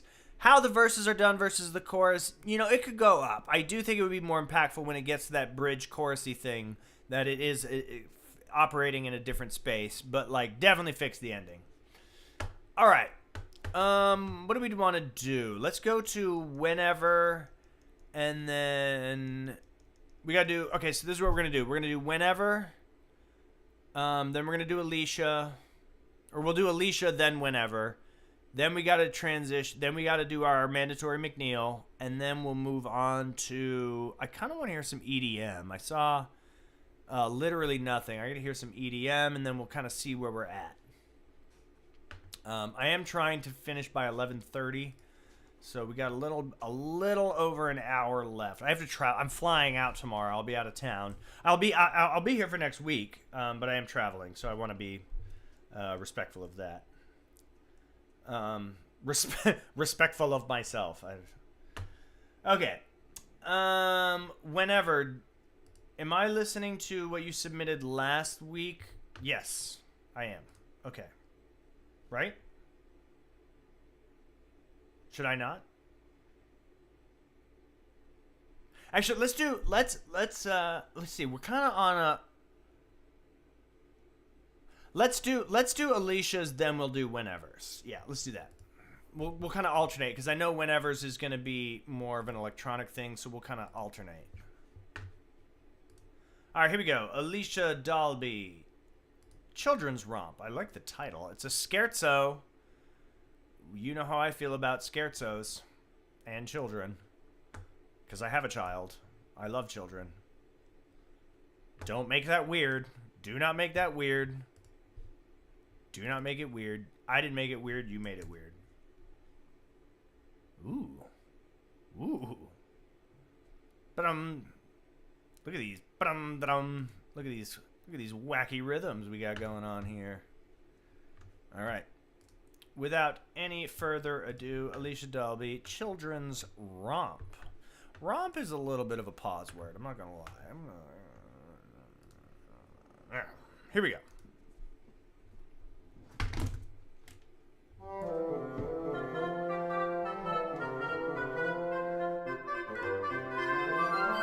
Haha, love it.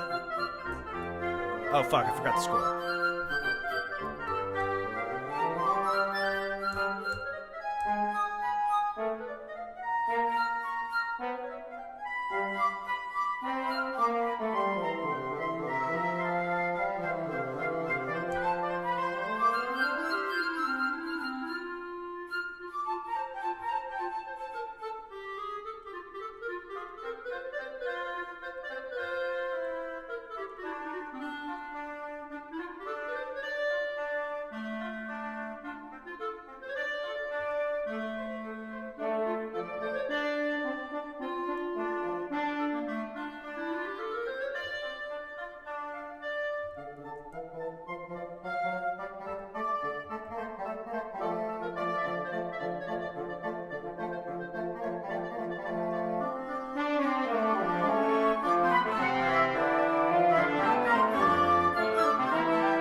can already tell you this is too long.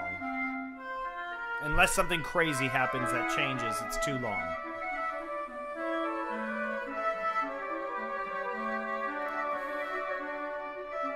Maybe. I'm gonna hold.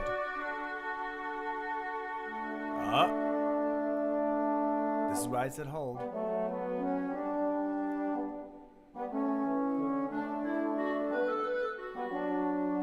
Mood change.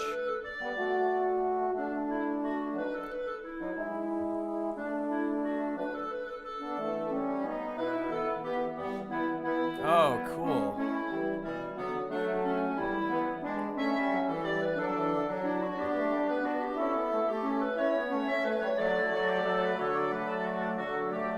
Like this weird sort of change feel into 6/8 almost.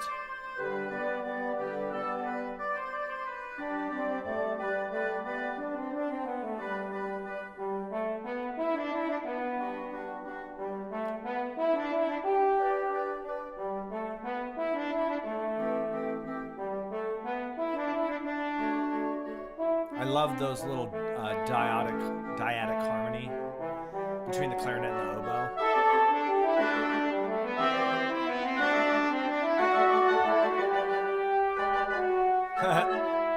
that funny little clarinet note, it's cute.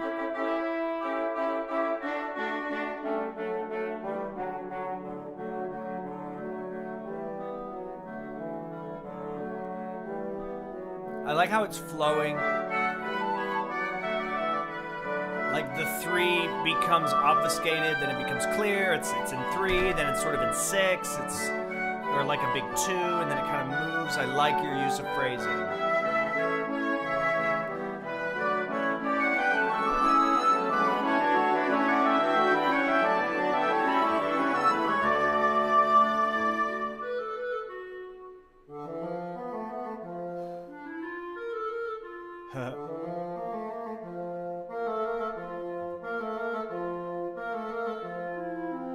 Right, and then we come back.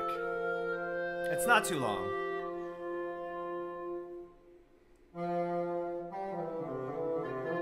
Nice.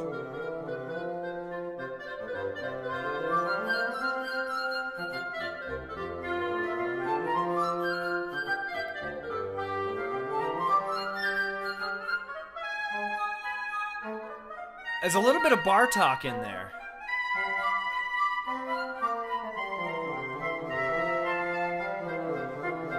Yeah, this is actually very reminiscent of some of Bartok's music.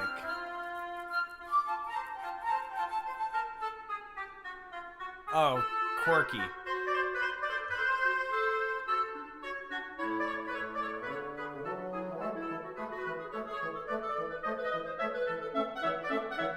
Oh, nice.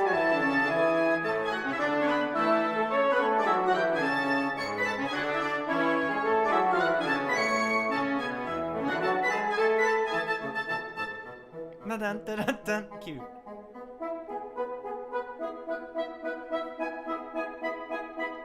What is this question mark in the bassoon? What the hell?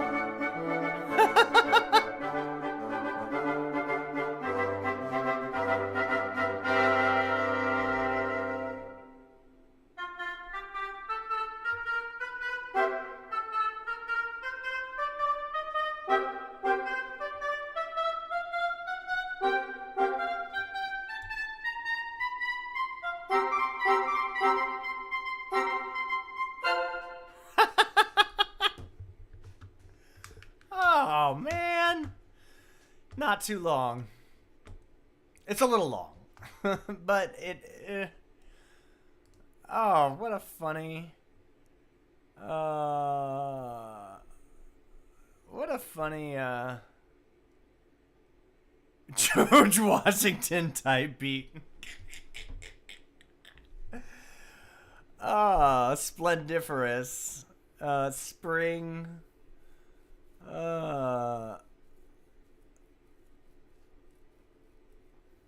I don't know if it's a 10. Man, is it a 10? Could it be a 10? I feel like if it doesn't stand out, I feel like it's like when it's a 10, it's a 10, and it is what it is, and it's just like 10 out of 10, like it has to be. But sometimes, like when I start processing through it, I realize it is a 10. So it is long, but it's very proportional. It didn't feel super long. Like I'm able to follow what's going on. Rhodesy, if you're still here, this is a good example of the like phrases leading into each other. There's a natural logic. There's repetition. You know, there's a lot of this dun dun dun dun dun dun dun dun dun. But there's also development. That weird where it goes into that like funky, funny like Latin rhythm. Where was that? It was near the end. Yeah, the dun dun dun dun dun dun dun dun dun dun. Uh-oh, did we drop? We dropped.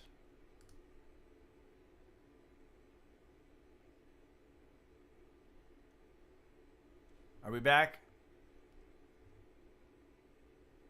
Okay, we're back. That was weird. Sometimes we drop. You know, there's some really quirky, playful movement moments in it. You know, there's a couple of funny notes. I mean, and the title again. The title really gave it a sense of life. Like it contextualized it. It's a children's romp. It is. It's like kids playing. They're teasing. There's playfulness. There's little moments of sour, like little snotty kids being shitty. But it always just kind of comes back to like it's not that deep. King BP. I'm gonna get you. I promise. I promise I'm gonna get to you. You got to go to bed. I'll get to you soon. Thanks for stopping by.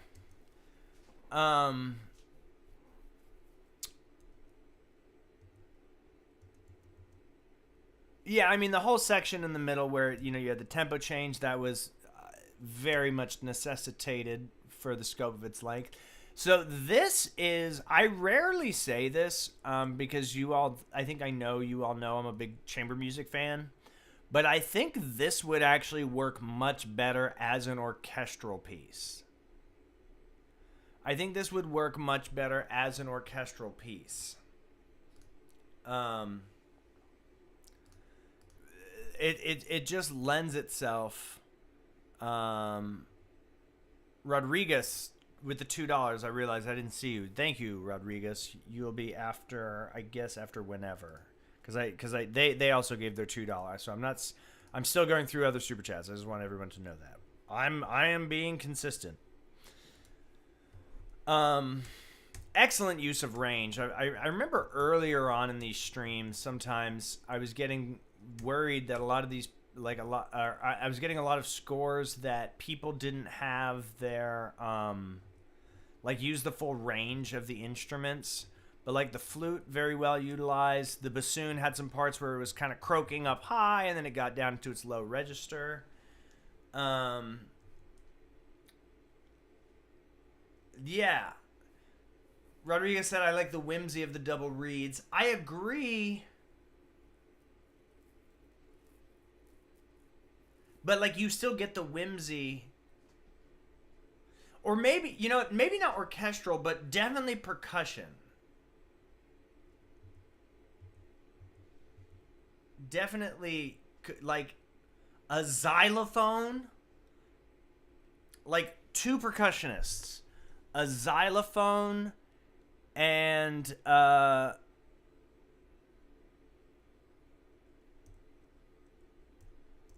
xylophone, and then somebody who bounces around between like I would like find children's instruments, like children's percussion instruments. That would be really fun. It would have a kind of a theatrical it would add some theater to it as well, right? If you added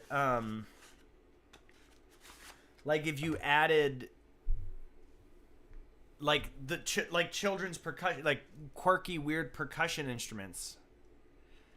Yeah, so a mallet percussion, and then some like a definitely a tambourine, slapstick, you know, just some stuff like that. I think would really add to it. Good dynamics, good articulation. Terrible cover page.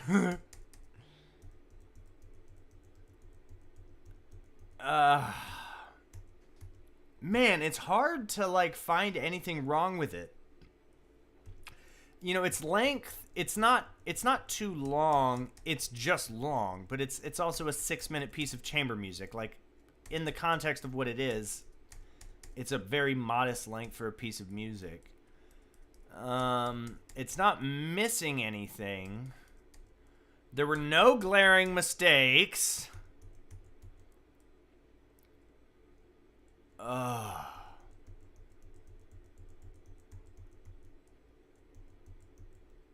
Was it a 10? Oh my god. Was it a 10? I can't, there's literally nothing wrong with it. I'm like looking through the score. Damn. Is it the most original piece of music? I mean, we're not gonna, you know, how, when it comes to like wind quintets, like, it's not wacky, weird, experimental original, but it's playful, it's fun, it's fresh, and it's well done. You know, I don't think there's a, like, originality in terms of wind quintets, you know, it's, you know, like, you know, I like the Liggity wind quintets. Yeah, I like the Bartok flair to it. You know, it's challenging, but it's not insane. You know, this is good college level playing. Damn. Am I going to have to begrudgingly give you a 10? Yeah. Damn. 10 out of 10. Fuck, man. 10 out of 10, chat. I have to give it a 10. I can't. There's literally nothing wrong. I begrudgingly give you a 10. First 10 out of 10 of the new year. I don't think we had any 10. Oh, the Bagatelles, yeah. Yeah, I couldn't remember. Yeah, right, Liggities, the 6 Bagatelles for wind quintet, right? I knew, it's been a while since I've seen it. Yeah, 10 out of 10. Well done, Alicia. Boo! Alright, I won't flash the camera. Yeah, I mean, it would have been cool.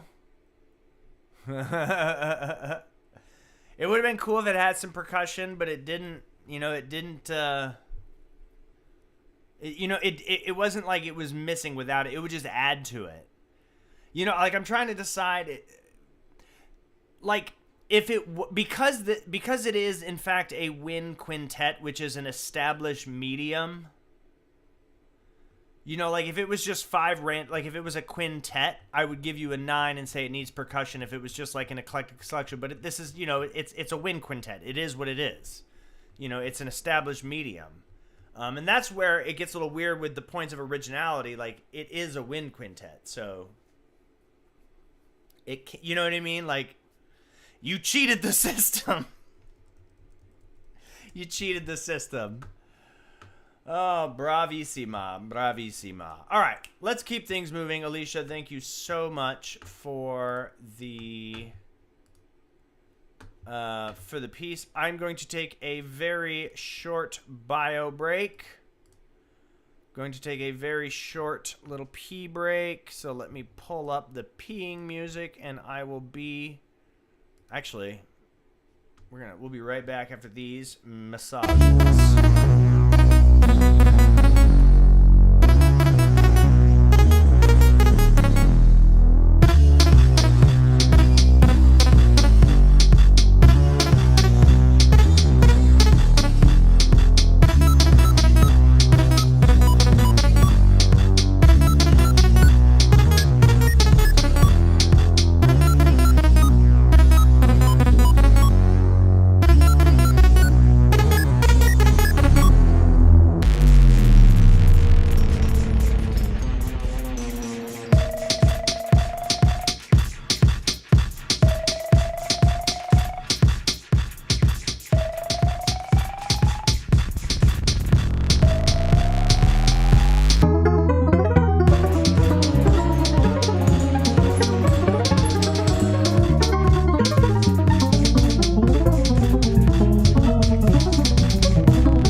All right. And we're doing good on time. Look at that. Okay. Where are we?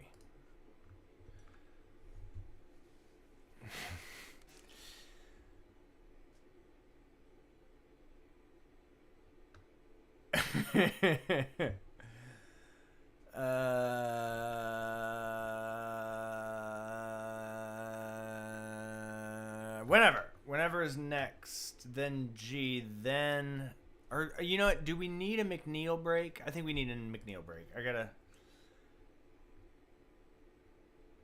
No, I need to. Okay, we're gonna do whenever, then we'll do McNeil, then we'll do Rodriguez, then we'll jump into some EDM from nobody, somebody. What is your name? I'm like tripping right now. Literally nothing. Nobody, nothing, whatever. All right. This is our very good friend Whenever. Colorform Super Deluxe. Kind of looks like chloroform. Here we go. I'm excited. So, Whenever has probably my favorite production value. So I'm excited. And also, this seems to be the only version of this song that exists now because their computer crashed, so sad face. All right, ladies, gentlemen, non-binary friends, let's fucking go.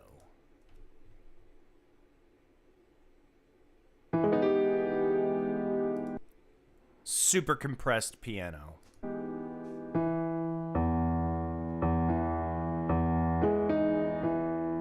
Squash compressed.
whenever, I need you to type up a short little blurb explaining at what process.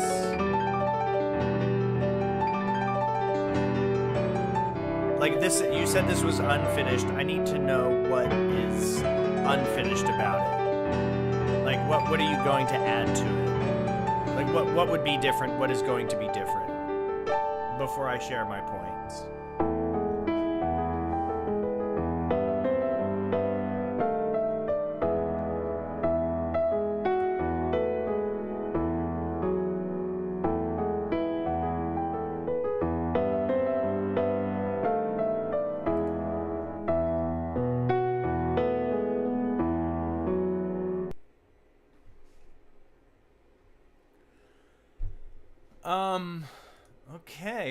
Okay. I'm gonna give whenever a hot second to type up their response to my request about what was going to be different. I have a lot of things to say, but I want to give a time and space because, oh my God, I don't want to be rude.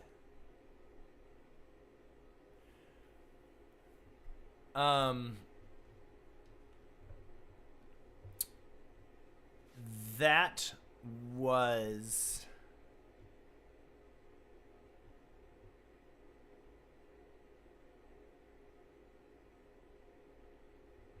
how much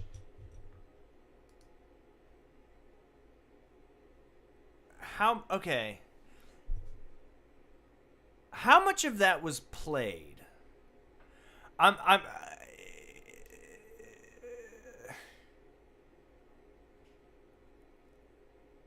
Yeah, okay. All right, I'm just gonna be honest, I was a little underwhelmed. The composition is great. The production left me a little bit confused. It seemed... Oh, it's not a piano piece. Okay, because I'm listening to it. I'm listening to it as a piano player, and it definitely is existing in this kind of weird, like it's partially programmed. Like I could tell that it's partly programmed and it's partly played. So maybe I'm not hearing it. Maybe I wasn't listening to it the right way.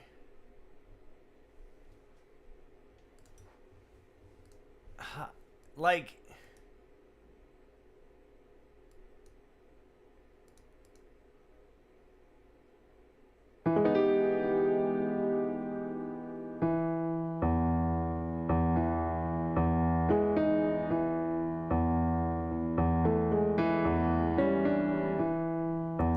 the balance of like I can hear where things were quantized in the playing.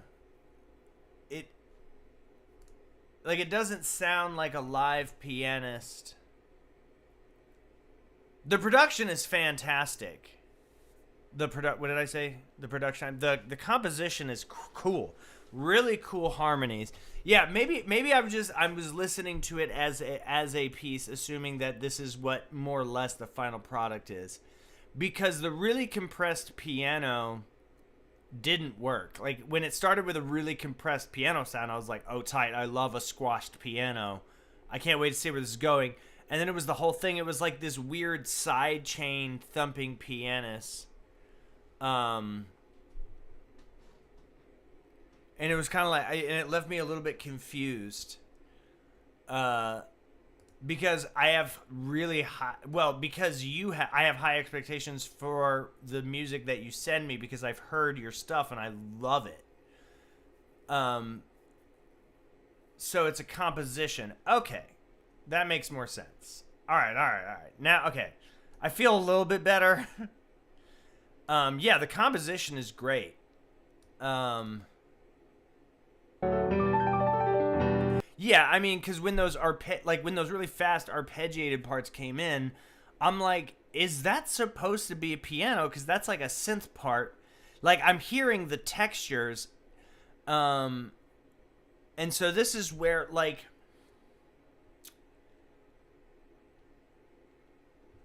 this is where the oh my god, I'm trying to like get through all of my thoughts, because a large part of what will make this composition stand out is the instruments and textures that are used, because harmonically it's very interesting, but it also it lacks a little bit of direction. Simply from a harmonic standpoint, there wasn't like a strong climax. There wasn't a particular, like it was very much just like the term through composed, right? And there may have been, there were parts where there may have been some repeated parts or something that I weren't necessarily sticking with me. But like, I think a lot of the value in the music will come through with how it's orchestrated. In terms of the production, like, is it going to have drums? Is it like, I don't know. I literally don't know if it's just a piano. If this is just a piano mock-up, it's like there's going to be drums, there's going to be groove, there's going to be this, there's going to be that. And so it's like, it's hard to really get a sense of it because it's very much a snapshot. Now, thinking about it from a snapshot perspective, regardless of how it's orchestrated, I am wondering where the climax of the music is harmonically, unless there isn't supposed to be a climax, in which case the through composedness is accentuated by the sort of changing nature, the nature of the changing harmony is going to be really emphasized by the changing in the textures and sounds as it unfolds. So it's kind of like,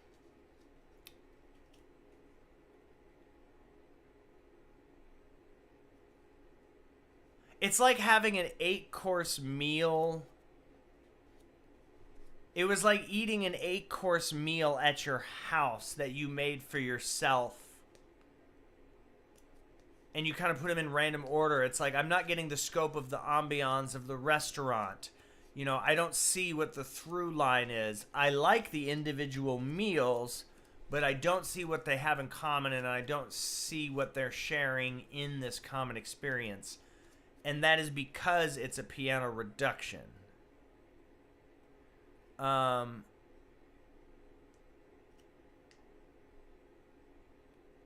Okay.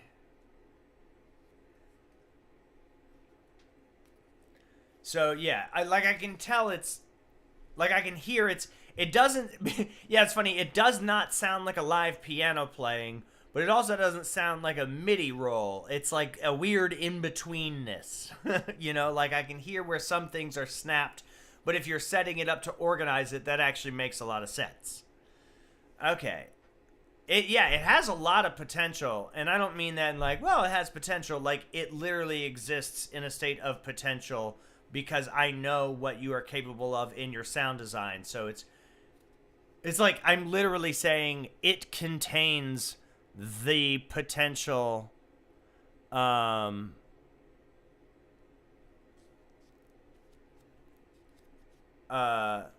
have good timing as a piano player. Then, because there's a lot of stuff that's really, really tight. You're a good keyboard player. Yeah, it's cool. I mean, there's absolutely gorgeous, haunting, mysterious harmonies. Like, the harmonic palette is a 10, right? The harmonic palette is a 10. The direction is a little bit aloof, right? It's a little subversive. Because it's leaving me being like, I wonder where, I wonder where it's going to go. I don't feel right giving it a score. Composition and harmony. Harmony's a 9. Rhythmic ideas, rock solid. I'm really excited to see where it goes. Yeah. I'm glad that this was like what you're describing is like just the composition, and it doesn't have the production value. That does contextualize it a lot now that I know that. And especially the production, because I have such high standards for your production. I was like, what's going on? This is what happens. This is what happens whenever when I find people whose music I really, really like. I get nervous because then I play something and then all of a sudden I'm like, oh, I don't like this very much. It like freaks me out and I feel bad.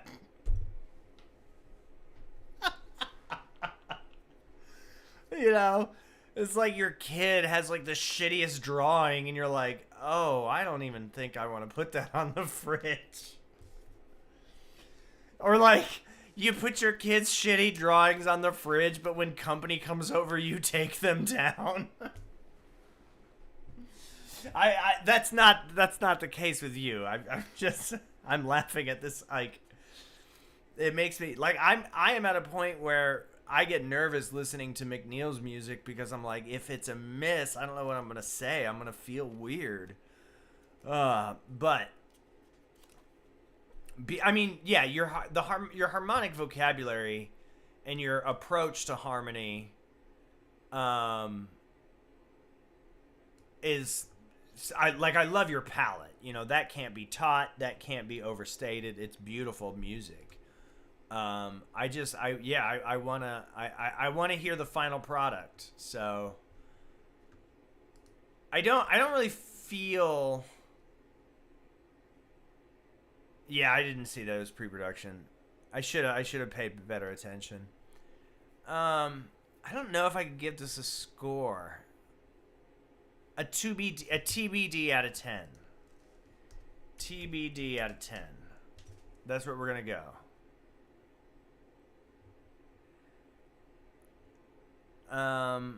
Goat Cat said, I really like the timbre and the arpeggios and old computer rendering a fountain and that square water drops flowing. Yeah, totally.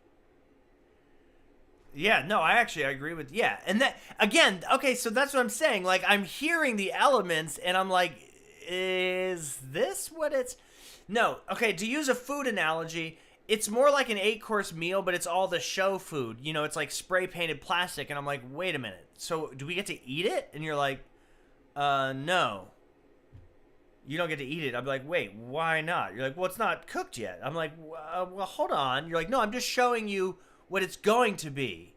And I'm like, that's not right.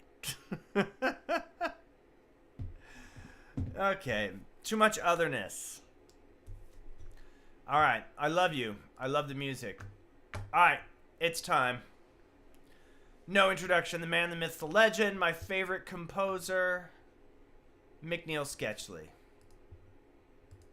Here we go. 2 pieces with the $10 chat. 10 Canadian dollars.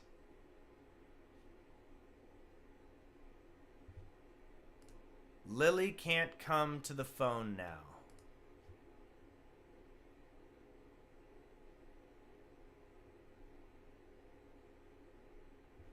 Here we go.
we're gonna listen to both back to back, but I just want to say only McNeil Sketchley would record an electric bass acoustically and put it into a song.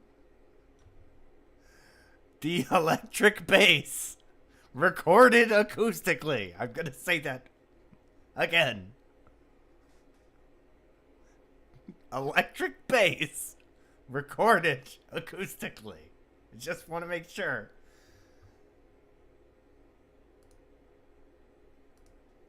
Okay, track two. Track two. McNeil's the only one that gets multiple back-to-back plays. This is, you Hold know. on a second. No, I don't know about all that.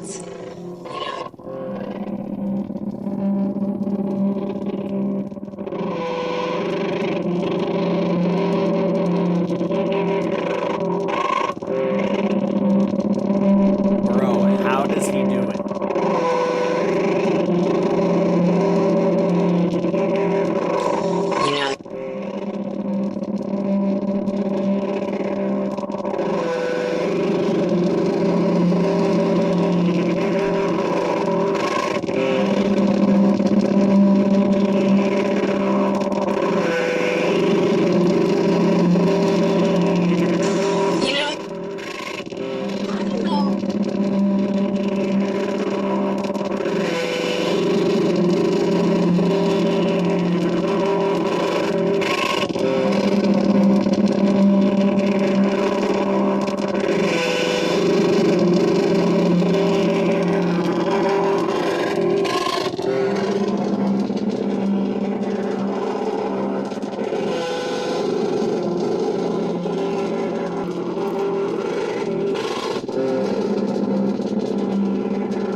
I don't know about all that.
I don't know.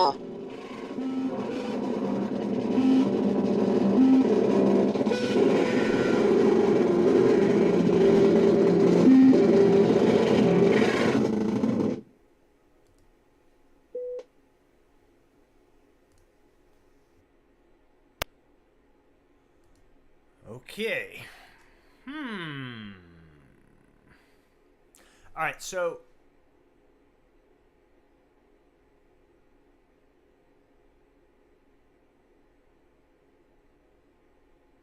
okay.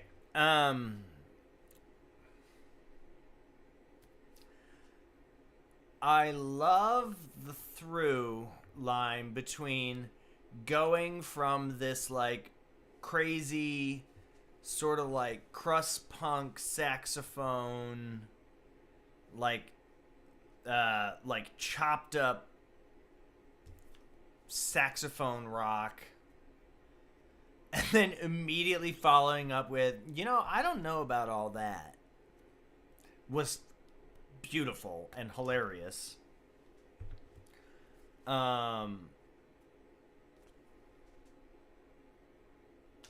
Just in case you Americans forgot. I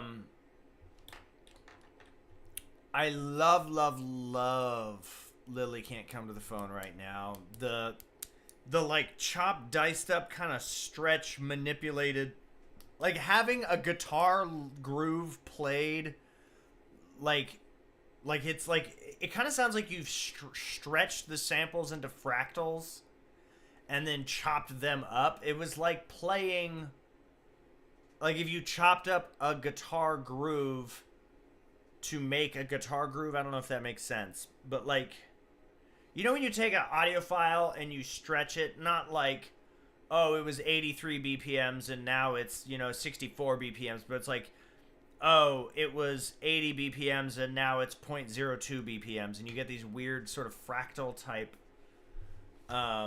it kind of sounded like that, and then it was like chopped up and treated like a rhythm guitar, and then with, of course, the classic McNeil sketchley iPhone microphone recording. And in this case, it was actually, I think, the first time that I've heard McNeil sketchley's saxophone just played. Just played in terms of just kind of like a straight recording of a saxophone. I know that McNeil's music has contained saxophones in the past, but it was just like a saxophone recording, playing some blues stuff, and it was fucking cool as shit. This track, the following one, may have been the first time that I wasn't entirely, like,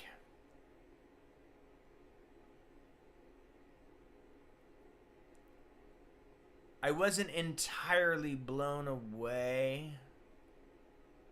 Like, this is so backwards. Oh my god, wait. Am I about to think myself into... Oh no. It's happening. The genius is unfolding. Because I actually felt like I understood what was going on too well.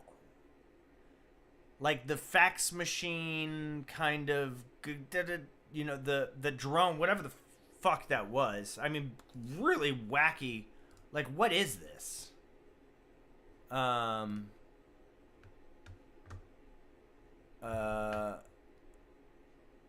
Wait, hold on. Where is the... I gotta... Like, I don't even know what this like, sound is.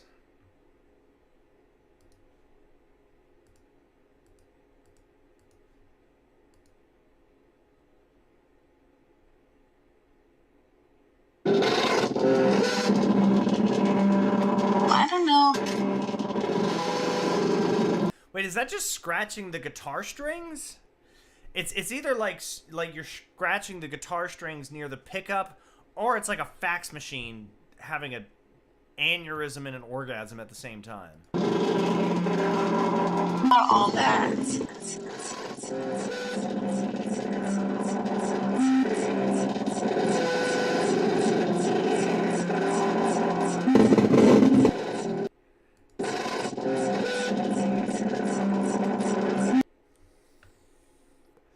And maybe it was because...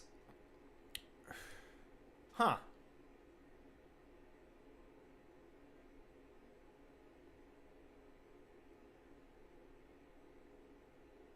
Yeah, it's hard. It's hard to say. Yeah, it was the first... That was, like... It's tricky. It's... The second one... It's... Maybe it was that it lacked... Oh my god. Oh no, it's happening. It's breaking my brain. Because... It was the least human... Oh no. Oh no, it's happening. Okay. The second one had the least amount of humanness in it. Like the McNeil Sketchley, what I love about your music, what I love about the music that you make, is it feels so unbelievably human. It feels like it does something inside my humanhood. Not whatever, if you call it a soul, a brain, a heart, there is the humanity in your music. And I don't know if it was the fact that I was hearing a woman's voice who is clearly a real person that somehow removed that sense of humanity. So you manage to remove humanity by adding humanness. So when you added the human to the music, it removed the humanness. God damn it.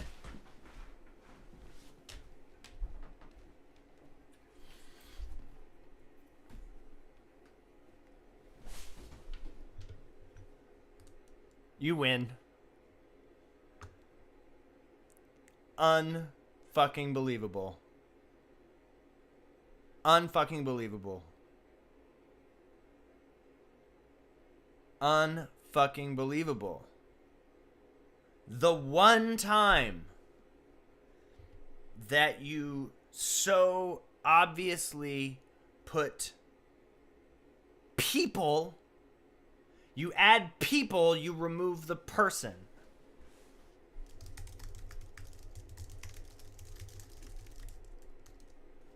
That's your score.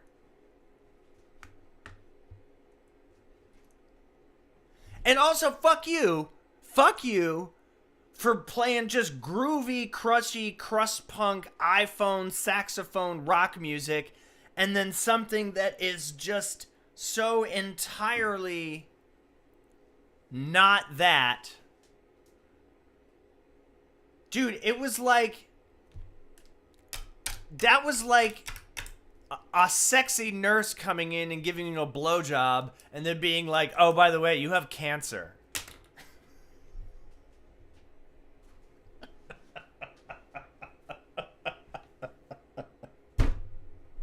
Oh, by the way, your dick's about to fall off.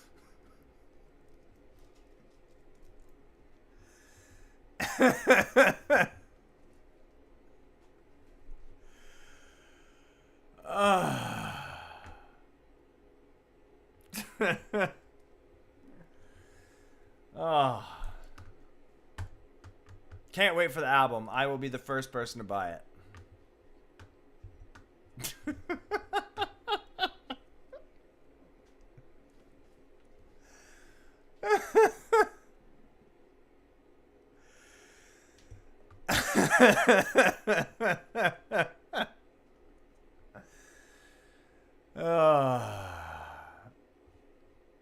All right, G. Rodriguez, you're up. Oh, McNeil, there's a reason you're my favorite.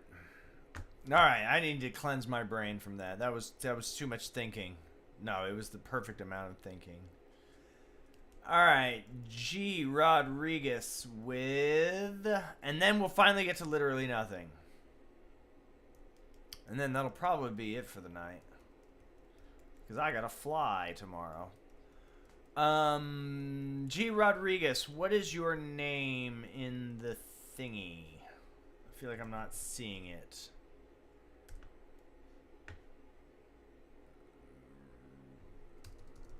Rodriguez?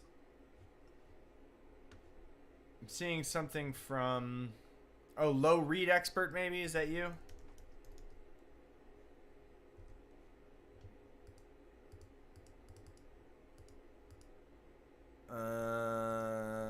Low read expert. Somebody else for big band. Does that sound right?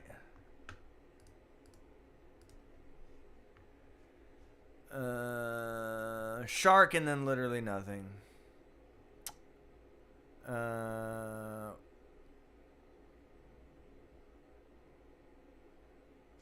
a Q pull. Gotcha. Big band. Low read expert. Somebody else. Here we go. Somebody else for big band. Is this the first time I've heard your music? I'll know in a second. Oh, no. I know you. Sure. Yeah, you do, yeah, okay. Yeah, I know what your music is. I could just tell by the way you format the portrait, the landscape score gave you away. Oh, that's funny. Of course, I was like, how do I... It was crazy. I was like, how do I know your name so well and not remember who you are? And then it all came together. Don't worry. It took us a minute, but we got there. All right, somebody else. Here we go. No more if, ands, or whats. Let's get it.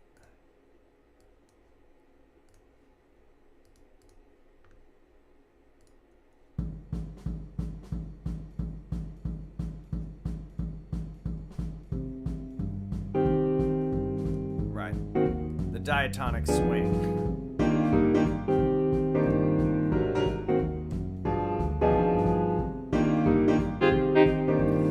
Is this an original tune or is this an arrangement?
Piece you want me to pull up. I'll do a live narration.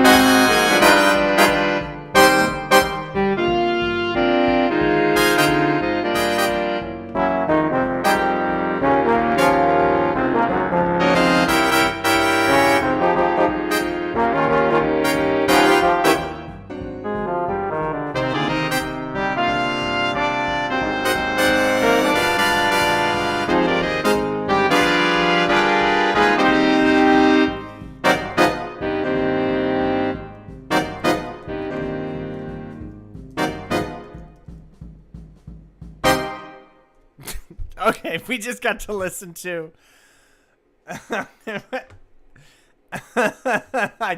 I know it's for the queue. Pull for randomly for the queue. It's just a donut. Okay, I thought you were saying pull something of yours randomly from the queue. You were just saying pull from the queue. Okay, cool. I like it. Yeah. Conventional harmony. You know, be a little bit more experimental. Same feedback I gave before. Go back and watch the other streams. Oh, yeah, it's privated. All right. Anyways, cool. That was a fun interlude, everyone. I hope you all enjoyed that weird interlude. Yeah, it's a freebie. We all just got to vibe out for a few minutes to a MIDI ass jazz band with a. It was as soon as that la da dum da da da da da dum ba da da da da da da da da da da da da. Yeah, as soon as that In the Hall the Mountain King came out, I was like, wait, I know this. But just take that is that chart is so generic enough. Don't take this the wrong way, but it was that like I didn't know if I had heard it before because I've heard it a million times before. Because it's that, like, I've heard that kind of thing so many times that it was just like, oh, yeah, maybe this one's new. So everybody take this. That's how close you are to being, like, when something's not original, like, I could just hear it and just assume it was the first time that I've heard it. You know what I mean? Like, something like,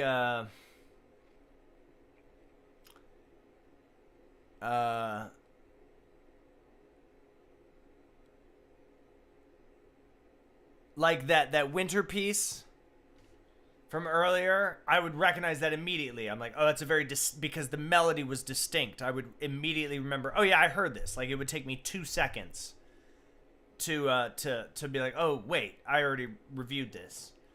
You know, but like it might be like, oh, yeah. Anyways, okay. No one wants to hear me talk. Let's do Shark, but first we're gonna do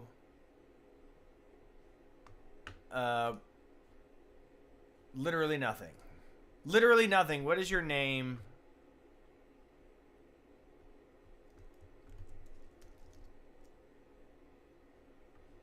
What is your name in the...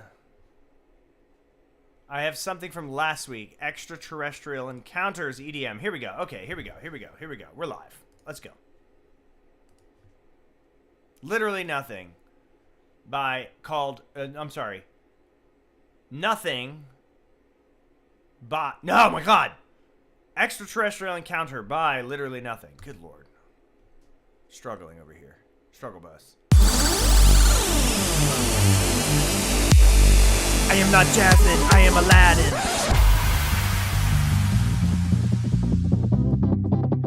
Woo-hoo-hoo!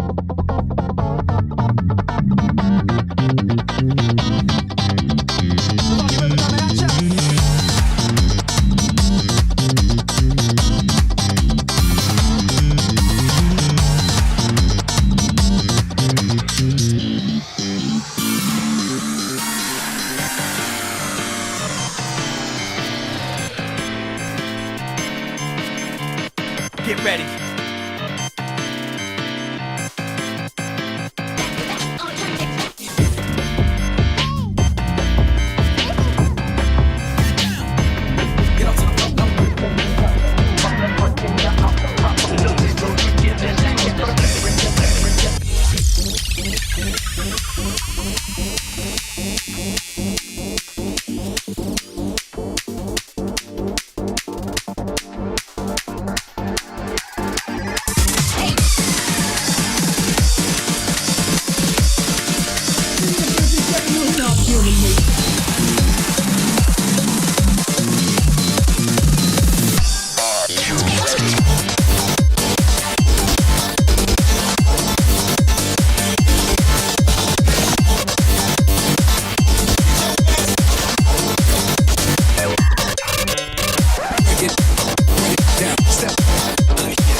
Lol.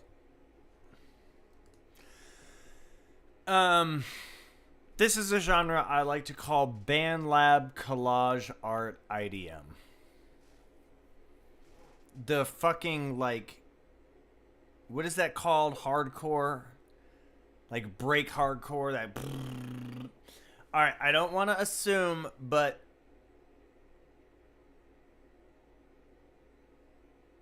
How much of, like. If that was BandLab. Like, there wasn't a lot. How much sound design did you do? Like, I'm assuming that a lot of that were, like, samples and loops, which is okay. And you could, I might be wrong, but the level of sound design in that makes me think that a lot of it was, like, samples and loops, which is totally fine. I don't want to assume. I could be wrong, but I know that BandLab does not have a lot of sound design options. So, like, yeah, a lot of automation. Yeah, I'm not saying it's you just dragged in a bunch of loops and called it a day. But also, like, I want to acknowledge, I don't know, what is the point of me bringing that up? It's actually funny. I could do a whole video essay on this. Hold on. We're gonna take a slight detour here for a second. Yeah, it was awesome. To me, it's its own genre. I've heard people do stuff like this where it's like here, I'm gonna jump into BandLab right now. I think I have an account. Where you take a lot of good loops, you do some editing, some automation, and it sounds like pro level production, and it's because the BandLab has good samples and loops. And it's not, and I'm not saying that, like, you didn't do anything creative. You obviously, you arranged it in such a way, but just for, you know, the people that are here, like, I want to show you, you know, what kind of stuff that we're working with in terms of BandLab. The song is, yeah, it's wild. It's crazy. It's awesome. It's collage art. It's BandLab collage art music. It's a fucking, you know, if you had done all the sound design yourself, or most of it, you know, I would be blown away. But I know that a lot of that is like the loops that are in BandLab. But that's not to take away what you have accomplished.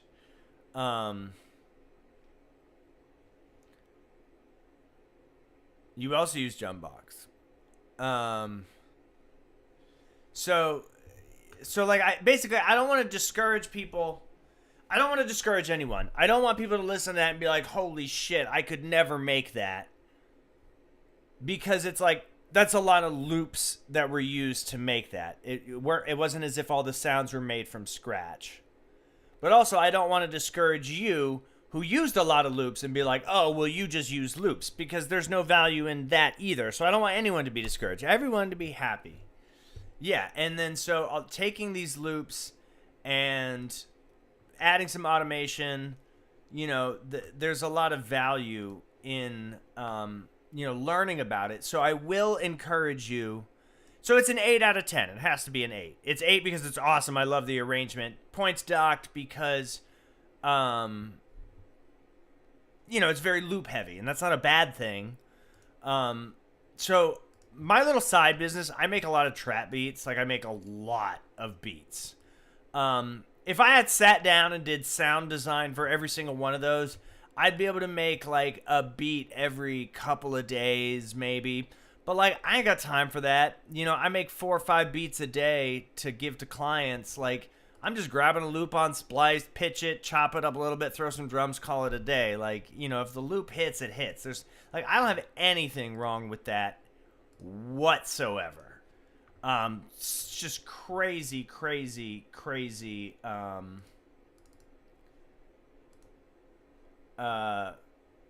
Yeah, just super tight. I want to show. I want to show. Real quick, I'm gonna show this band lab. I'm gonna just so we can sort of see. So let's do. Let's look up loops. We'll look up packs. Let's look up hardcore. Right. So hardcore techno punch. Right. So. Killer. Hard dance. Dance with the devil. Embrace.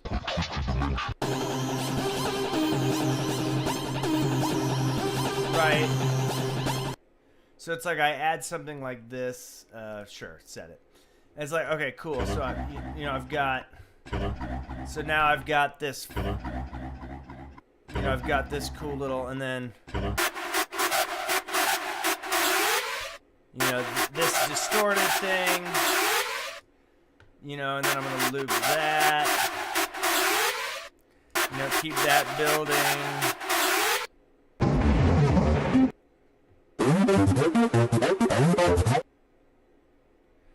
And then,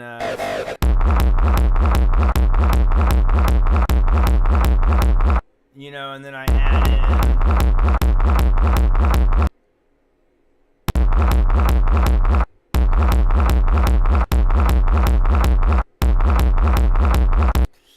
And then I'll take this here, and then I'm gonna trim this. What is the slice S? Slice here. Zoom in. Oh my god, band lab is so laggy. You should call it band lag. Right, and then just do a little off here, then do one of these. Hard dance. And Hard dance. Hard dance. Hard dance. Do that, and then add a little. Let's see, like a build up. So like now I have this little like. Wait, can you hear this?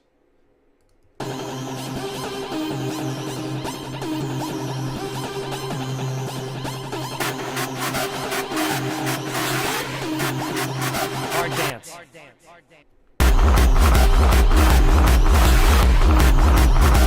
All right, that kick loop does not work. You know what I'm saying? But like, right out from the jump, you're like, whoa, that sounds really tight. It's like, it does sound tight, but it's also a loop. It's got things going on.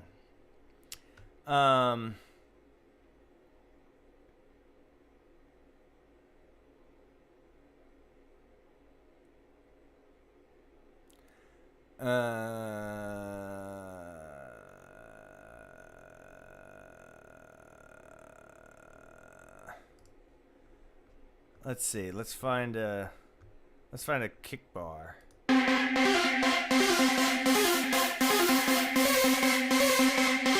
Yeah, like it's fun to have it's like playing Legos with music. Right? I just need like a fucking kick drum. Like why is this so hard? Oh, that's tight. Like, okay, get rid of that, add one of these.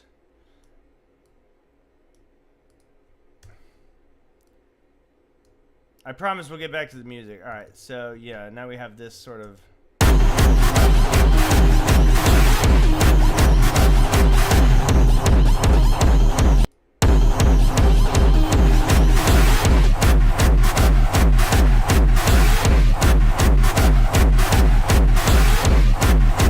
And if I wanted to like edit that kick to dun dun dun dun, I would just cut and splice. Anyways, you understand you get my point. BandLab is cool for that. Okay. Anyway. Let's do one more and then we got to wrap things up. Alicia, thank you for stopping by. Good night, good night, good night. Shark, we're going to do Shark and then we're going to hit out. Shark, let's do, you submitted 2 of the same things, but that's okay.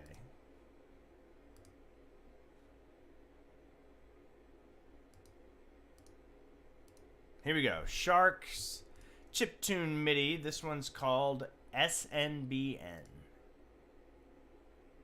CB not B. Fun title.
Very epic. Very fun. Very cool.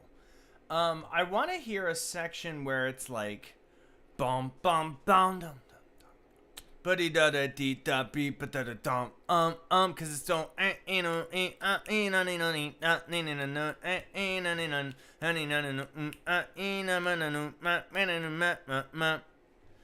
know, give it some time, give it some space and some time to breathe. You know what I'm saying? Because I feel like it didn't quite.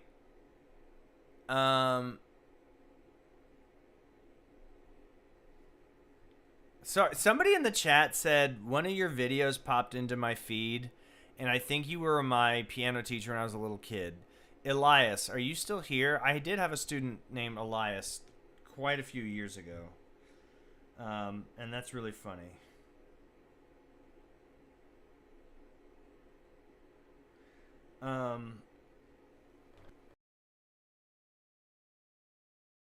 Are we live? Are we back? That was weird.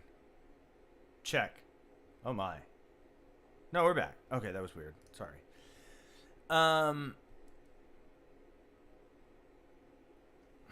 Yeah, I saw you guys planning in the chat. I don't know what the hell was going on. It was kind of freaking me out. Yeah, I think it could have had like a section where it like kind of goes into like a halftime break or something, right? Go into like a breakdown or something like that. That would have been cool. I like the dungeon. It's just dungeon crawling. You know, it's top down chiptune music. It is what it is. Like I don't know what else to call it. I like it. It's not my favorite thing in the world, but it's not my least favorite thing in the world. You know, I'm developing my palette, but I do want to hear what kinds of variations we can develop when using that chiptune sort of aesthetic. Like, what is the next evolution? What is the next evolution of? Excuse me, I think hiccups. What is the next evolution of chiptune music? Shark, I want you to develop what is, like, every time I listen to a chiptune MIDI piece, there's a lot of similarities between them. And I want to hear one that makes me say, oh, wait a minute, this one's different. What does that mean? I don't know. But I challenge you, Shark. I've heard a few of your pieces. I want you to try and write a piece of chiptune music that is like, oh, like, be like, what would make Seth say, oh, this is weird, this is different, like, this is what is that, why,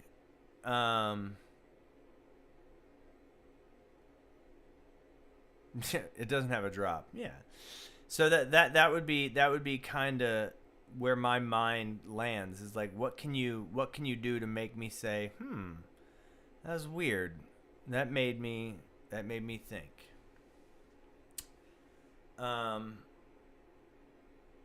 But yeah, I'm gonna go. Thank you to everybody who submitted. Shark, you get a 7.5 out of 10. Y'all on Discord, jump on my Discord. I haven't been on my Discord in a long time. I better go check my own Discord.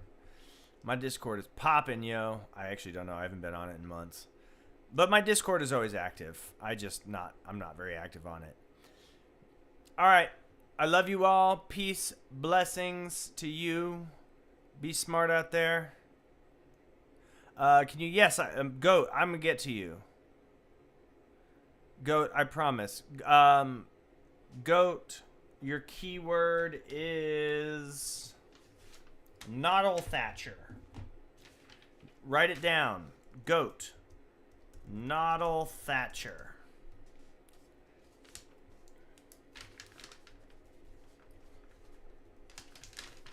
That is the keyword. That is your ticket on next stream. And that way I can get to you. Write it down, Noddle Thatcher. I'll remember you. Shh. I'm writing your name down and the keyword. Goat Cat, Noddle Thatcher.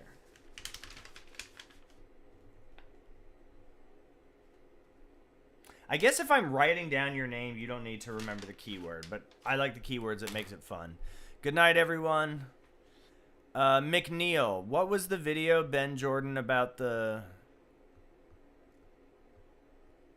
was it about BandLab? That sounded like an interesting. Ben Jordan did a video on Splice or on BandLab.